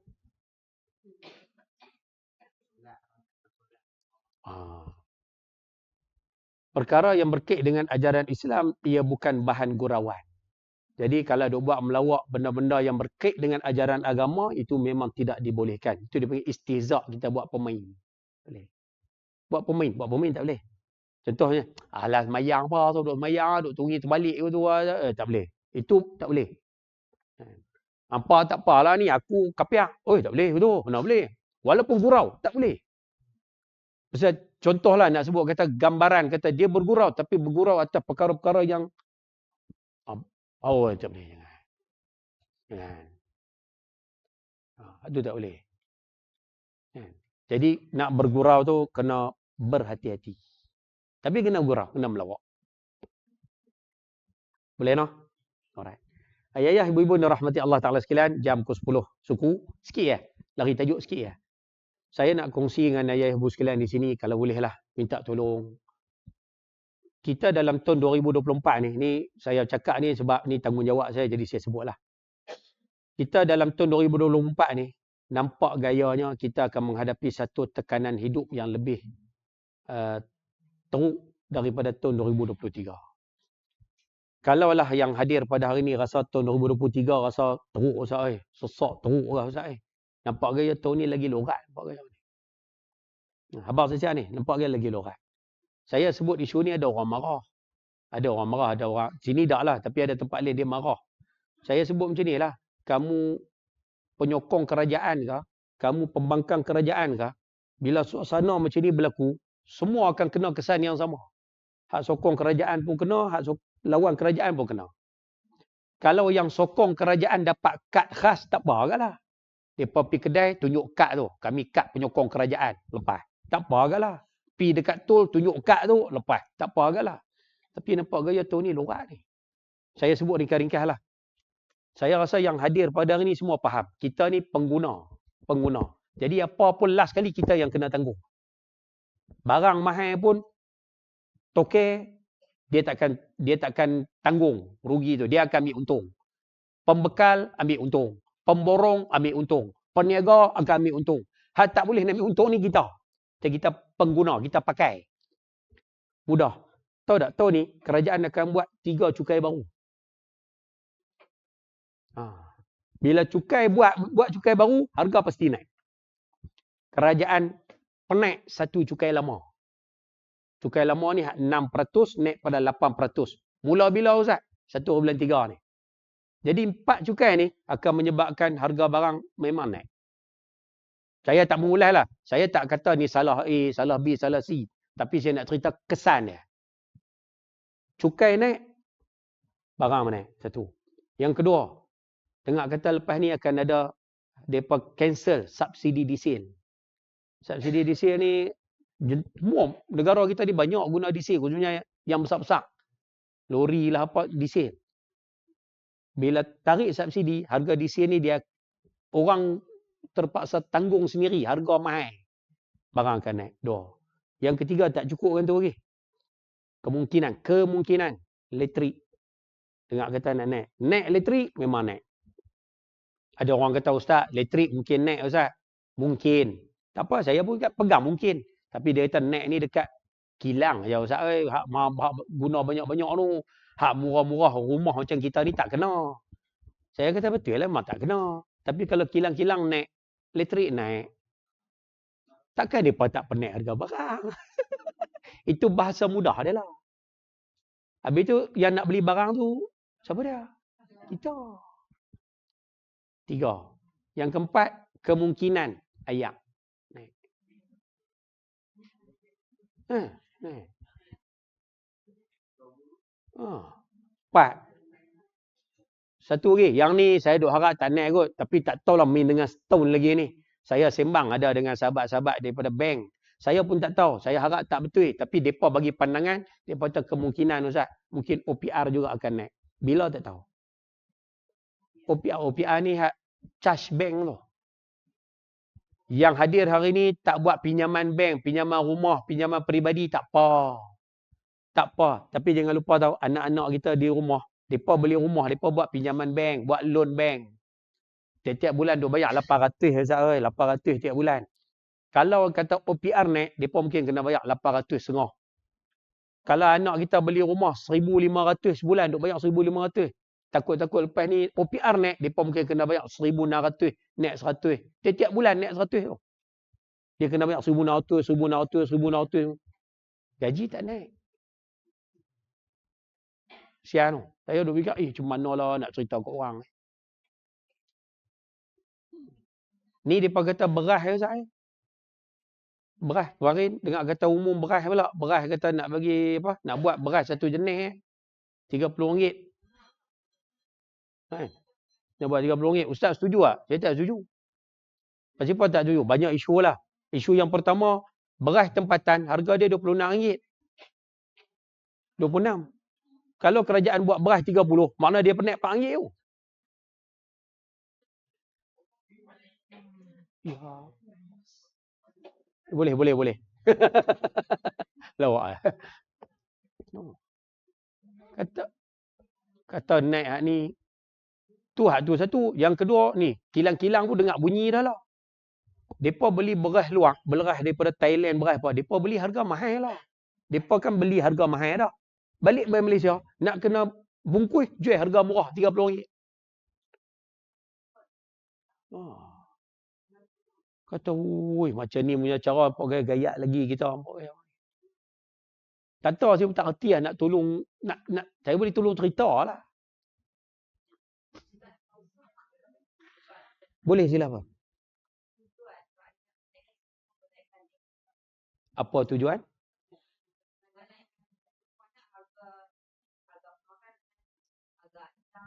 Dia macam ni. Dia kalau kita tengok, kita ni mengamalkan sistem ekonomi kapitalis. Kapitalis ni jenis toke-toke. Tenang. Mudah dia macam tu. Nak cerita pasal mudah ni. Sekarang ni kalau kita tengok dunia kita sedang berada dalam satu suasana yang agak tak berapa cantik. Saya ambil contoh mudah sudah. Kita ambil beras. Boleh kait lah dengan hal lain sekali lah. Beras. Bila cuaca lah tak menentu. Cuaca tak menentu ni dunia punya cerita ni. Bila cuaca tak menentu, akhirnya penghasilan beras tu kurang. Beras tu dihasilkan kurang. Tempat tu patut kering, tiba-tiba hujan. Tempat tu hujan, tiba-tiba kering. Jadi tanaman ni dia ada kesesuaian dia. Dia ada sesuai dia. Ada tanaman sesuai hujan banyak. Ada tanaman sesuai cuaca kering. Jadi bila cuaca dah berubah, hasil tu jadi kurang. Bila hasil kurang, semua negara perlukan benda tu. Nak benda tu. Automatik harga barang tu dia akan jadi mahal. Benda tu jadi mahal. Pasal sikit. Benda sikit, hak mau ramai. Masa tu, tokek barang ni penaik harga.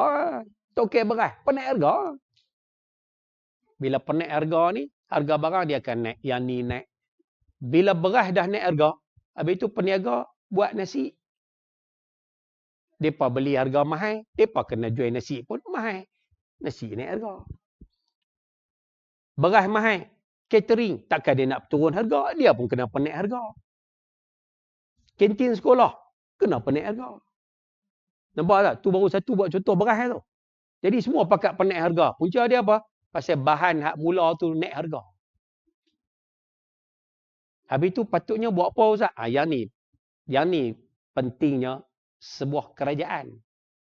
Kerajaan dia kena bantu rakyat untuk selesaikan macam ni, isu ni. Macam mana nak bagi supaya semua rakyat boleh dapat benda ni. Hak ni kerja kerajaan. Cara dia ikutlah. Dia nak buka sawah padi baru ke? Dia nak bagi subsidi ke supaya barang ni beli mahal tapi jual ke rakyat jual murah. Kerajaan tampung. Ataupun kerajaan ambil terus. Tokek-tokek tak boleh jual dah benda ni. Yang ni kerajaan dia boleh pegang. Macam saya kata tadi. Jadi yang boleh buat benda tu kerajaan dia. Orang lain tak boleh buat. Yang ni tugas kerajaan lah masa ni. Sikit pala. Macam tadi, elektrik naik. Kalau tanya pasal apa, elektrik nak naik Ustaz? Pasal orang batu naik harga.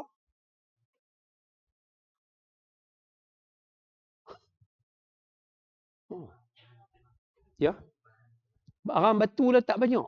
Kita elektrik dalam negara kita ni buat pada arang batu. Arang batu lah beli luar negara. Dulu boleh beli Ustaz. Lah boleh beli ke. Tapi duit kita jatuh lah. Dulu boleh beli RM400 dapat. Contohlah. Dulu RM400 boleh dapat. Lah kena beli RM600 baru dapat jumlah yang sama. Contohlah. Satu tan dulu RM400. Lah satu tan RM600. Kena bayar lebih. Oh, dia tak apalah macam ni lah. Tak usah fikir lah. Tak fikir tak kena beli. Lah saya sebut macam ni boleh? Saya nak minta kalau boleh. Saya ada juga jumpa satu orang alim. Dia bagi kat saya macam ni. Tahun ni nampak gaya kita akan tekanan kita akan teruk. Memang akan teruk. Cuma kalau boleh banyak akan buat 4 benda ni. Yang pertama sekali kalau boleh mayang duha jangan tinggal. Satu. Mayang lah. Setiap hari semayang. Dah Ustaz, semayang rezeki tak murah dah. InsyaAllah kita buat kerana Allah. Allah Ta'ala pemudahkan kehidupan kita. Nombor 1, mayang duha. Buatlah 2 rakaat. Rajin buat 4. Abang kan anak sekali lah. Kalau kita buat, mereka tak buat, tak ada. So pakat buat belakang. Yang kedua, istighfar. Sebab antara perkara yang menyekat rezeki ni, dosa. Dosa ni dia kacau rezeki kita. Jadi istighfar. Yang ketiga, waqi'ah setiap malam. Baca waqi'ah. Saya waqi'ah. 90 ayat lebih ya. 50? 96 saya. Dia tak macam Al-Mu panjang. Tabarakalladzi biyadihil mulku wa huwa ala kulli syai'in qadir. Itu baru satu ayat. Kalau waqi'ah saya, idza waqa'atil waqi'ah laisa li waqa'atiha kadhibah khafidatur rafi'ah idza rujatil ardu rajja wa bussatil jibalu batha. Ayat dia pendek-pendek. Jadi 96 ayat tu saya. Boleh 3. Dan yang keempat sedekah. Jangan tinggal. Walaupun sempit, Ustaz, kami tak ada duit, Ustaz. Ada berapa? Ada RM1 bagi. Kami tak ada 5 kupang, Pak. 5 kupang bagi. Sedekah jangan tinggal. InsyaAllah, walaupun dunia sempit, walaupun kita tengok kehidupan manusia sempit, tapi orang yang bergantung dengan Tuhan, bergantung dengan Allah Ta'ala, dia takkan sempit. Tuhan bagikan dia kemurahan. Sebab apa? Dia bergantung kepada Tuhan yang Maha Kaya. Don't worry. Itu cara. Abang kan anak-anak kali. Tak payah duk rengkuh nak cari duit ke mana, mau nak kena kerja lagi. Kalau siang kerja, malam kerja, habis tu anak-anak. Kalau siang kerja, malam kerja, habis tu tanggungjawab kamu pada Tuhan. Kalau siang kerja, malam kerja ni mak bapak kamu. Siang kerja, malam kerja, habis tu dengan masyarakat. Bukan nak selesai masalah ni bukan dengan kena cari kerja lagi, kena cari duit lagi. Duk pulun cari duit sampai tak boleh.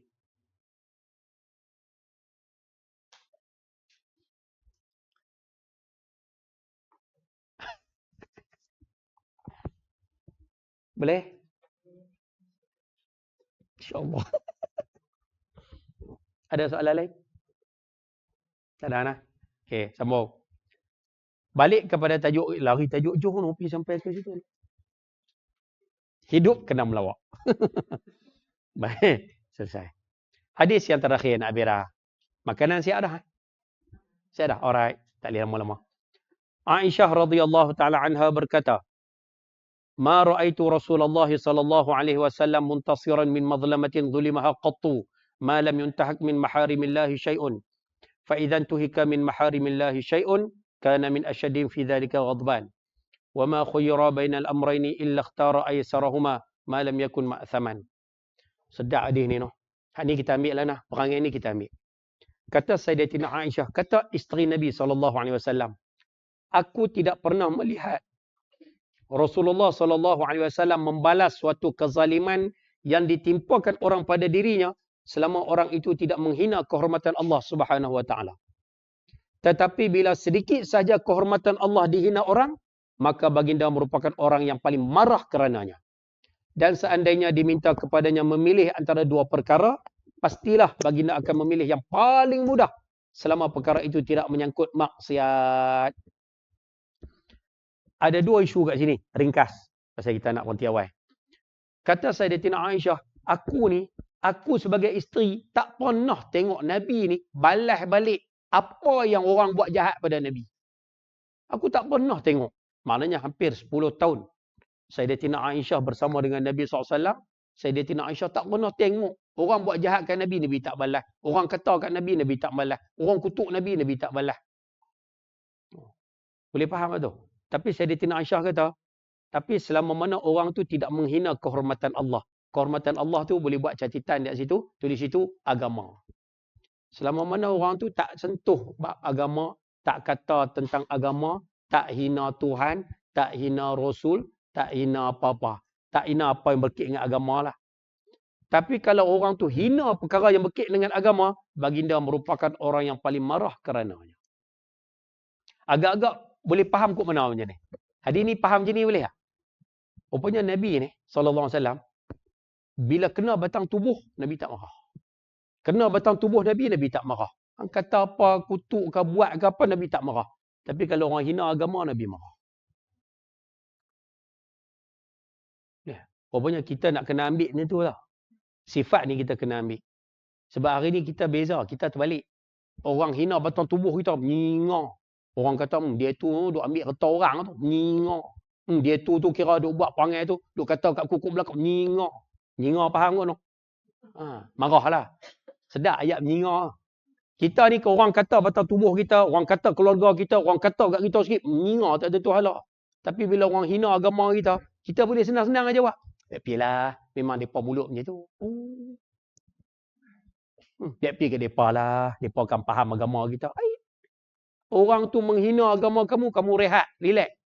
Tapi orang hina batang tubuh kamu, kamu menyingar tak ada tu halak. Tak boleh macam tu. Sila. Mai. Mai duduk depan sikit tak apa-apa. Boleh? Duduk kat kamera tu. Boleh. Mai. Sila. Siapa tak ada kitab, kitab ada dalam tu. Berapa kitab? Tak tahu. Saya kena tanya tuan di luar. Sila aduk tak apa.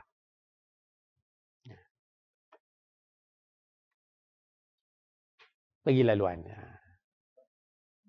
Mai tak apa, doa ni. Tu ada, situ ada kakak. Tu ada kosong. Boleh. Baik. Rupanya bila saya bagi dua cerita boleh tak? Ni ringkas. Kita bagi dua cerita. Ayah ibu-ibu banding sendiri ya. Cerita yang pertama. Nabi SAW balik daripada medan perang. Sampai dekat Madinah, ada seorang mai tahan unta Nabi SAW tu. Nabi SAW pakai ridak je ni tau. Ni, pakai kain je ni. Laki-laki tu main dia pegang kain ridak ni. Dia tarik ni. Tarik leher ni. Sampai merah dia belakang ni. Nabi SAW tanya. Saya terjemah Melayu lah. Tanya, pasal apa ni? Awak pasal apa ni? Dia kata, wahai Muhammad, bagi sikit harta rampasan perang. Ya Rasulullah, bagi sikit harta rampasan perang. Bagi sikit harta buat balik tu. Merah belakang ni. Nabi SAW kata pada Sayyidina Anas, ambil, bagi kat dia. Nabi marah tak? Nabi tak marah. Padahal dia orang Arab rentak.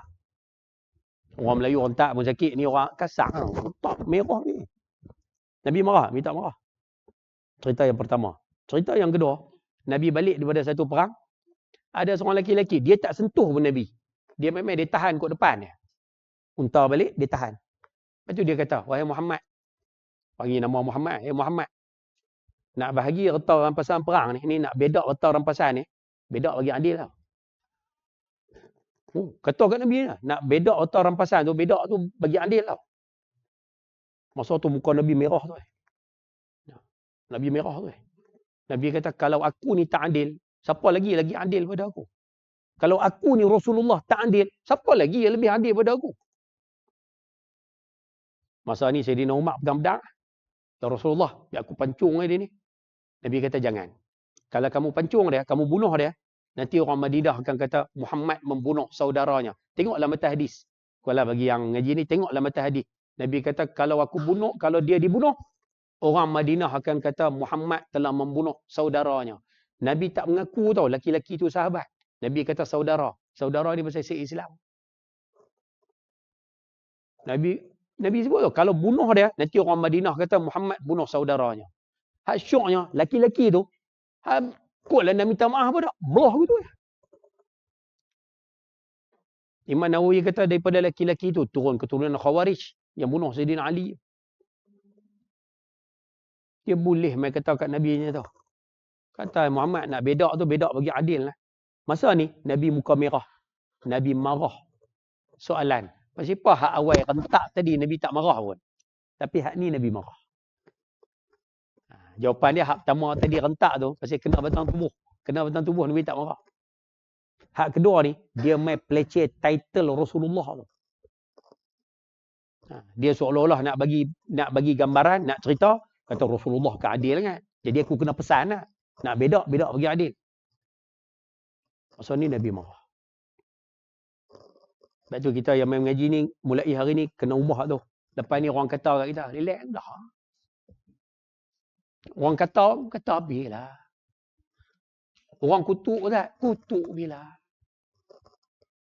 Biar habis lah. Biar. Orang kata batang tubuh kita, biarkan. Tapi kalau orang hina agama kita, kena bangkit. Faham tak bahasa saya tu? Rupanya kena macam tu dah lepas ni. Ini sunnah Nabi. Ini ajaran Nabi pada kita. Okay, nah? Baik. Siapa ada kitab, tulis sikit kat tepi buku tu. Kena batang tubuh, kena sabak. Tulis tu.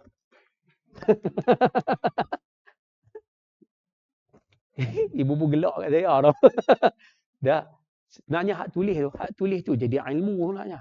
Hak dalam buku ni dipanggil maklumat. Hak tulis tu jadi ilmu. Tulis kat buku tu. Kena batang tubuh, kena sabak.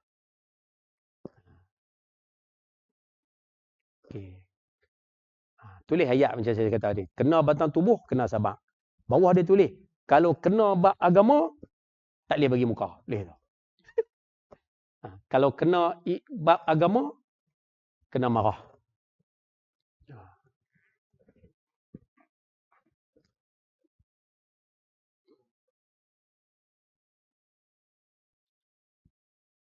Boleh no? Baik.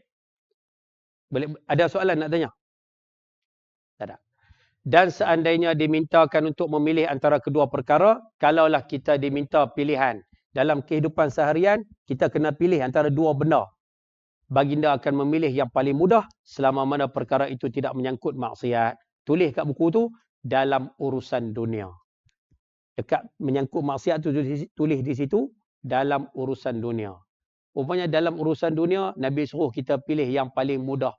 Mudahkan kita, mudahkan orang lain. Apa saja benda bagi mudah. Bagi mudah.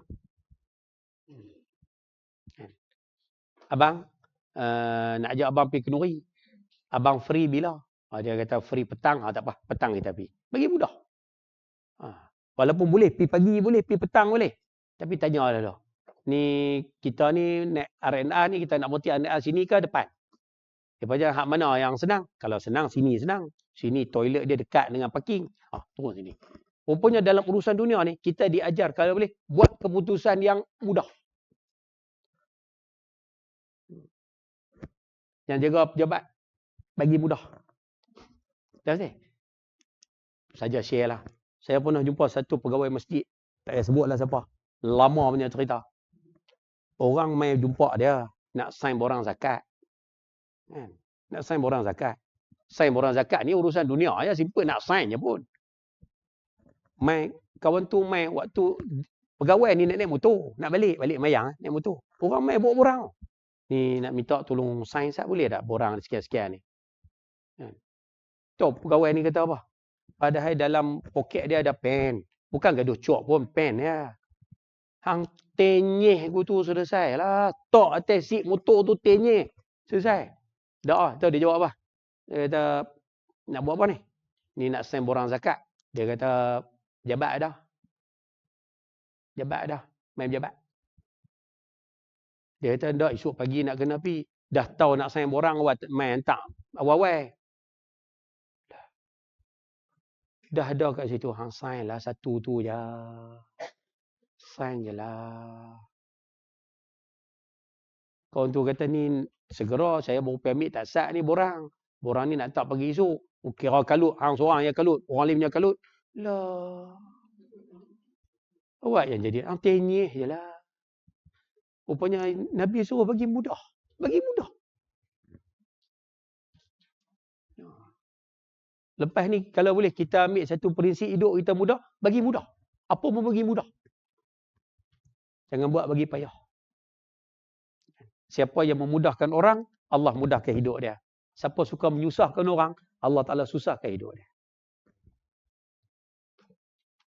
Boleh? Alright. Ada soalan? Habis lah? Wallahu'alam. Habis lah. Boleh nah? Baik.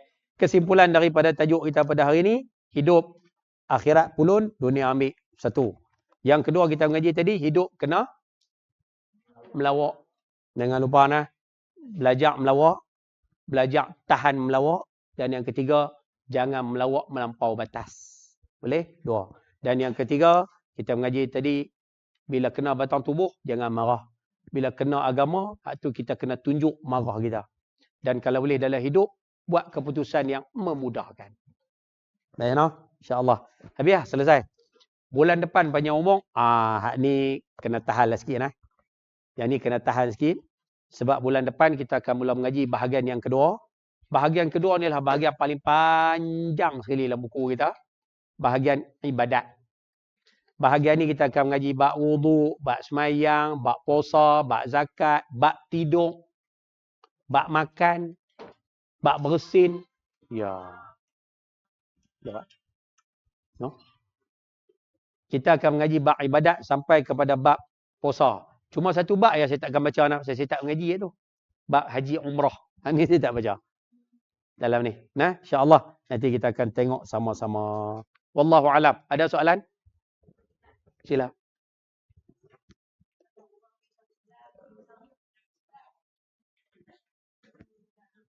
Orang hina syariat Islam. Orang hina Islam. Apa tindakan kita, Ustaz?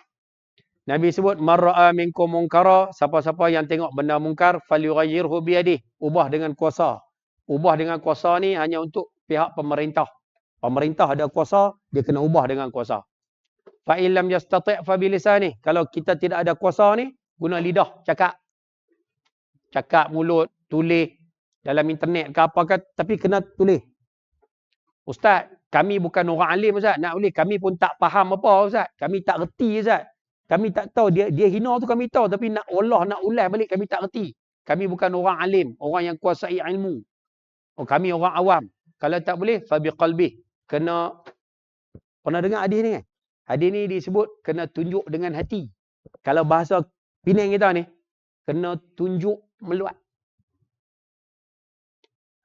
Rupanya orang yang hina syariat, hina agama, hina hukum hakam Tuhan ni, rupanya kita kalau tak boleh last kali ni, kita kena tunjuk meluat ke dia. Macam mana cara nak tunjuk meluat?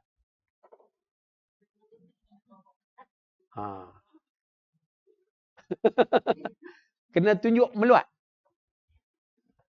Dah Ustaz, kami bukan duduk depan dia Ustaz. Okey?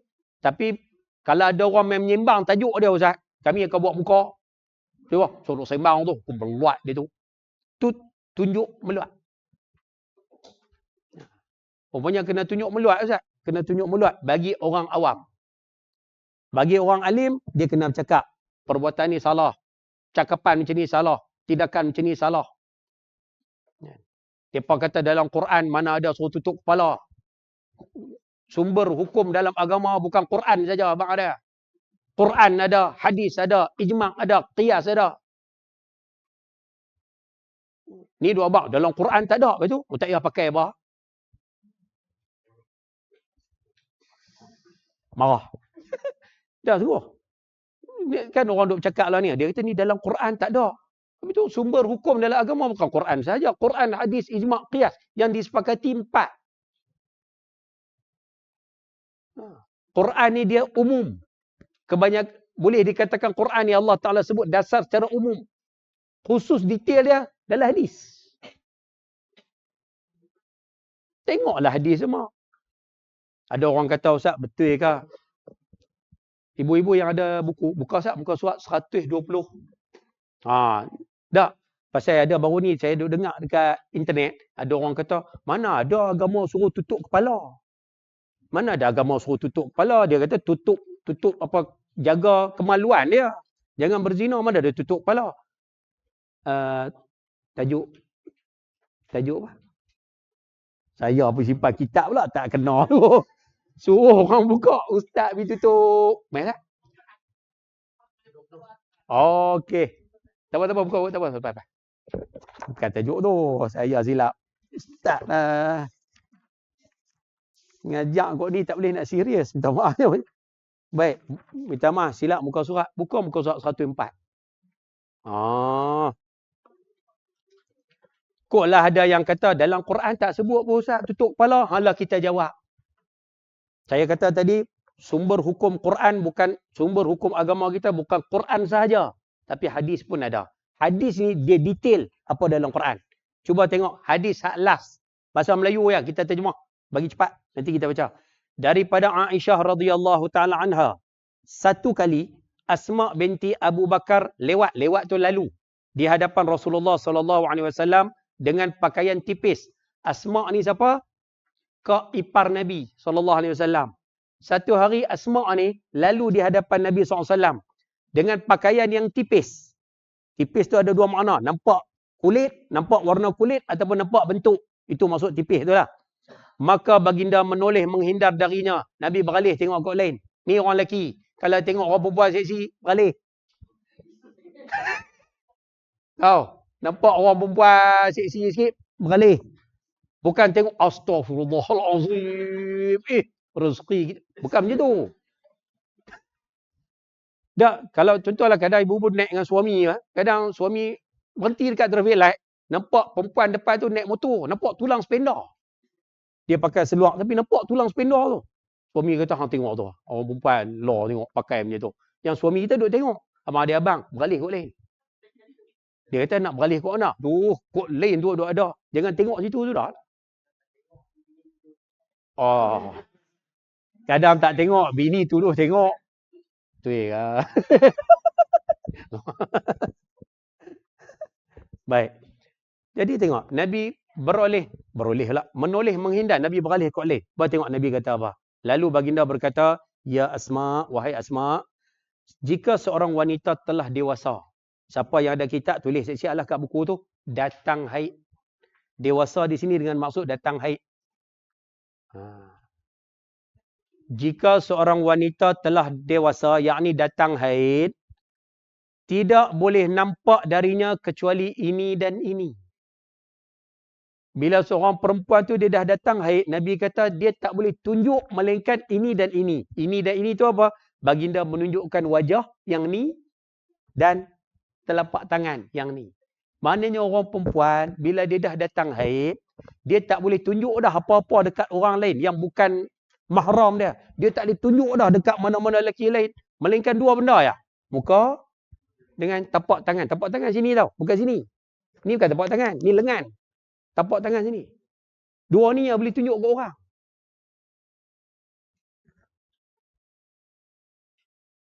Habis tu kepala.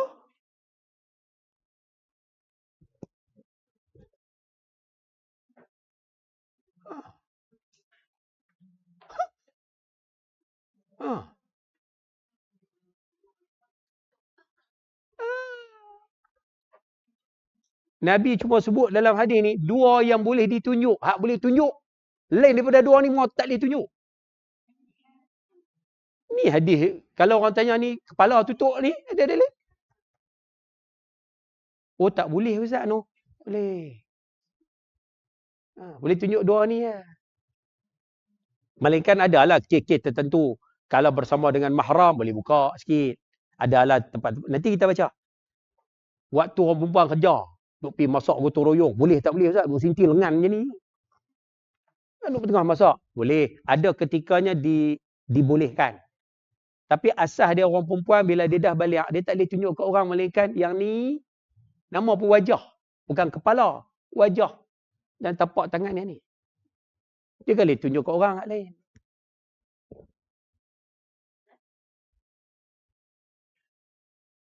Siapa yang ada anak perempuan, balik nanti abang nah. Abang. Memang dia tak boleh tunjuk. Dia duk pakai baju t-shirt bola saya. Lengan pendek. Tak boleh. Lah rumah tak apalah. Nak berjalan tempat lain tak boleh. Dia pakai inner kan. Orang perempuan. Tak boleh tunjuk kulit kepada orang. Ni tak boleh tunjuk kulit ni. Melainkan muka. Kulit muka boleh tunjuk. Dengan kulit tangan. Boleh tunjuk. Okey? Selesai. Orang perempuan boleh tak tunjuk bentuk badan? Tak boleh. Melainkan beberapa bentuk saja yang boleh. Contoh. Yang pertama kali kepala. Boleh tunjuk. Kepala, bentuk kepala tu boleh tunjuk. Lepas tu ibu-ibu pakai tudung nampak. Kepala kecil ke, kepala besar ke. Besar kepala ke, boleh tunjuk. Aduh melawak lah. Maksudnya kepala boleh. Satu. Yang kedua bahu. Bentuk bahu. Lepas tu bila pakai tudung, bentuk bahu tu tahu. Bahu bidang ke apa boleh nampak. Yang ketiga boleh nampak bentuk. Yang ketiga kaki. Lepas tu orang pakai stokin. Tak apa. Nampak bentuk jari. Tak apa. Hal lain tak boleh. Paha tak boleh tunjuk. Betis tak boleh tunjuk. Punggung seketul-ketul tak boleh tunjuk. Memang tak boleh. Dah betul? Abang bagi mudah faham. Tak boleh tunjuk. Ni duk tunjuk apa? Dada. Kadang duk pakai tudung. Ni pusing kot ni. Pusing kot ni. Tunjuk. Tak boleh. Memang tak boleh. Memang tak boleh. Tunjuk bentuk. Tak boleh. Tak maaf lah saya berterus terang sedikit hari ni. Untuk bagi kefahaman yang mudah. Tak boleh. Memang tak boleh. Beruniform. Sebab tu kalau yang beruniform kena bagi longgar. Supaya tak menampakkan bentuk. Ya. Tak mau tanya. Habis tu orang naik basikal apa Ustaz? Okey. Law macam ni. Sebagai penutup. Kita bahas hukum sikit ya. Ibu-ibu pernah dengar tak? Budak-budak minat satu program TV. Nama dia Power Rangers. Okey. Soalan dia. Power Rangers ada berapa? 5 kan? Kuliah Power Rangers ni. Dah nak bagi mudah faham. Power Rangers ada berapa? 5. Merah, hitam, biru, kuning, merah jambu. Betul? Okey. 5 ni kan? Merah, hitam, biru. Yang ni lelaki. Mereka pakai baju Power Rangers tu ketat. Apa hukum? Hukum dia makruh. Pasal orang lelaki makruh pakai ketat-ketat dua tu. Jadi hak naik basikal kalau lelaki pakai ketat-ketat tu, hukumnya makruh. Ni Power Ranger kuning dengan pink. Perempuan. Depa pakai ketat, nampak bentuknya tu. Hukum dia? Oh, kemat. Selesai. Faham? Jadi kalau yang naik basikal tu orang perempuan pakailah bagi longgar. Jangan duk pakai ketat semua. Tak boleh. Nampak bentuk. Ya. No comment. Boleh dah. Tak apalah. Hari ni main lupa semua. Tak apa. Janji ingat Power Ranger tadi pun cukup dah. Boleh nah. Tu nak bagi mudah kefahaman. Jadi menjawab kepada persoalan. Orang hak kata tutup kepala tak ada dalam Quran. Ada sebenarnya. Ada soalan lagi? Sila buat. Ya. Oh. Apa hukum ni Ustaz? Saya macam inilah. Untuk menetapkan hukum orang ni macam ni, orang ni macam ni, orang ni macam ni, saya bukan ahli dah. Ya, yang ni kita serah pada pihak berkuasa, pada datuk-datuk mufti untuk meletakkan hukum. Pasal saya orang awam tak boleh nah. Ni jangan rakam nah. Ni nanti habis betul nah. Kita kena faham tau, kita sebagai orang awam, kita tak boleh label orang ni macam ni, orang ni macam ni, orang ni macam ni, tak boleh. Pasal dia melibatkan hukum. Dia melibatkan kesan lepas hukum. Contoh macam ni, contohlah. Kita orang awam ni cuma boleh kata, tak boleh cakap macam ni. Cakap macam ni boleh rosak akidah. Tak boleh cakap macam ni. Cakap macam ni boleh rosak iman. Tak boleh cakap macam ni. Cakap macam ni boleh keluar pada Islam. Kita tak kat tu ya? Kita tak boleh kata, sebab tu kena hati-hati sikit kat sini lah. Kita tak boleh kata, dia ni cakap macam ni, dia ni kafir. Tak boleh. Pasal bila kita hukum dia kafir, kita kena faham tau, bila kita label dia kafir, perkataan kafir tu akan pergi kat dia. Kalau betul, perkataan tu duduk kat dia. Kalau tak betul, perkataan tu balik mai kat kita. Satu. Dan yang kedua, kita jangan lupa tau, dia akan bagi kesan hukum. Bila kita label dia kafir, dia tak boleh ke bumi kubur orang Islam tau. Dia kafir. Adik-beradik dia tak boleh ambil harta bersakar dia tau. Pasal kafir. Dia tak boleh sembahyang kubur orang Islam, tak boleh sembahyang kat dia. Dia kafir. Sebab tu nak label, nak hukum orang tu. Bukan, kalau bahasa tadi lain, cakap je tu boleh jatuh akidah. Itu bab lain. Orang tu, nama sekian-sekian, dia ni kafir. Tak boleh. Pasal dia ada melibatkan implikasi hukum. Ciri-ciri boleh. Macam saya kata tadi, tak boleh cakap macam tu. Cakap macam tu boleh jatuh kafir tu. Cakap macam tu boleh rosak akidah tu. Cakap macam tu boleh rosak iman tu. Kita dekat tu ya? Nak hukum orang itu. Bukan kita. Itu mahkamah sahaja. Ingat dulu Ayah Pin. Meninggal lah Ayah Pin. Last sekali yang buat keputusan siapa? Jabatan Agama Islam Terengganu, tak silap saya. Betul tu. Memang mereka kena buat keputusan. Status dia tu macam mana? Sama dulu macam isu. Tak sebuah orang mati dah. Ada hari tu ada seorang. Belah-belah kita ni. Belah-belah kita ni lah. Sampai last sekali Jabatan Agama Islam buat keputusan. Bila mereka buat keputusan, kita follow lah. Kita tak boleh. Lepas tu dia kena hati-hati sikit bab tu. Tapi kalau dia cakap memang terang-terang canggah dengan agama, Ustaz, hina agama, kita boleh cakap macam tadi lah. Dia bercakap macam tu boleh rosak akidah tu. Dia tak percaya ke Quran tu boleh rosak iman tu. Kita dekat tu ya? Boleh kan? InsyaAllah mudah-mudahan terjawab soalan. Jadi saya rasa cukup sekadar itu. Ada satu soalan lagi.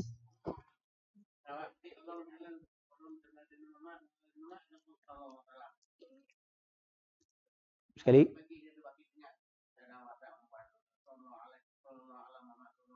Okey. Oh. Selawat bunyi dia sallallahu ala Muhammad. Sallallahu alaihi wasallam. Tu panggil selawat apa? Selawat Jibril kot. Boleh? Boleh. Betul ya Ustaz? Betul. Sirah tu maksudnya bentuk macam tu boleh? Boleh. Kami selawat bunyi sallallahu ala Muhammad, sallallahu boleh Sayyidina kan. Sallallahu ala Sayyidina Muhammad, boleh? Boleh. Kami selawat Allahumma salli ala Sayyidina Muhammad, boleh. Boleh tu dipanggil bentuk bacaan ya. Tapi boleh. Tapi kalau tanya saya pegang walaupun saya cari hadis ni, saya pegang dengan pandangan ni. Ada satu hadis yang berbunyi la tusalli alayya salatal batra. Jangan kamu selawat dengan aku selawat putus berkat. Batra ni maksudnya selawat putus berkat. Sahabat tanya, ma salatul batra? Selawat putus berkat ni macam mana? Nabi sebut antusalli alayya, kamu selawat pada aku dengan Allahumma salli ala Muhammad fataskutu, kamu berhenti dekat tu. Walakin tapi selawatlah dengan Allahumma salli ala Muhammad wa ala ali Sayyidina Muhammad wa ala alihi wa sahbihi wa sallam wa ala alih. Yang penting tambah hak belakang tu alif. Kan dia ada huruf alif lam. Maksud dia ahli keluarga. Sebab apa? Fatadkhulu jami'al muslimin fi kalimatin ahli.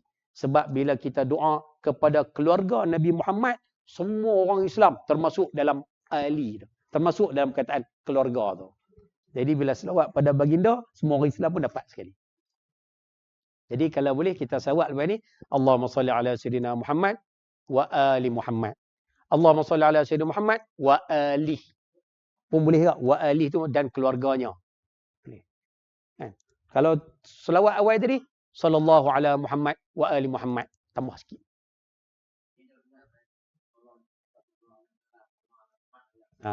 Tambah sikit. Itu pun betul, tak salah. Tapi kalau tambah itu lebih baik. Alright? Okay. Jadi cukup sekadar itu. Kita jumpa bulan depan insya-Allah.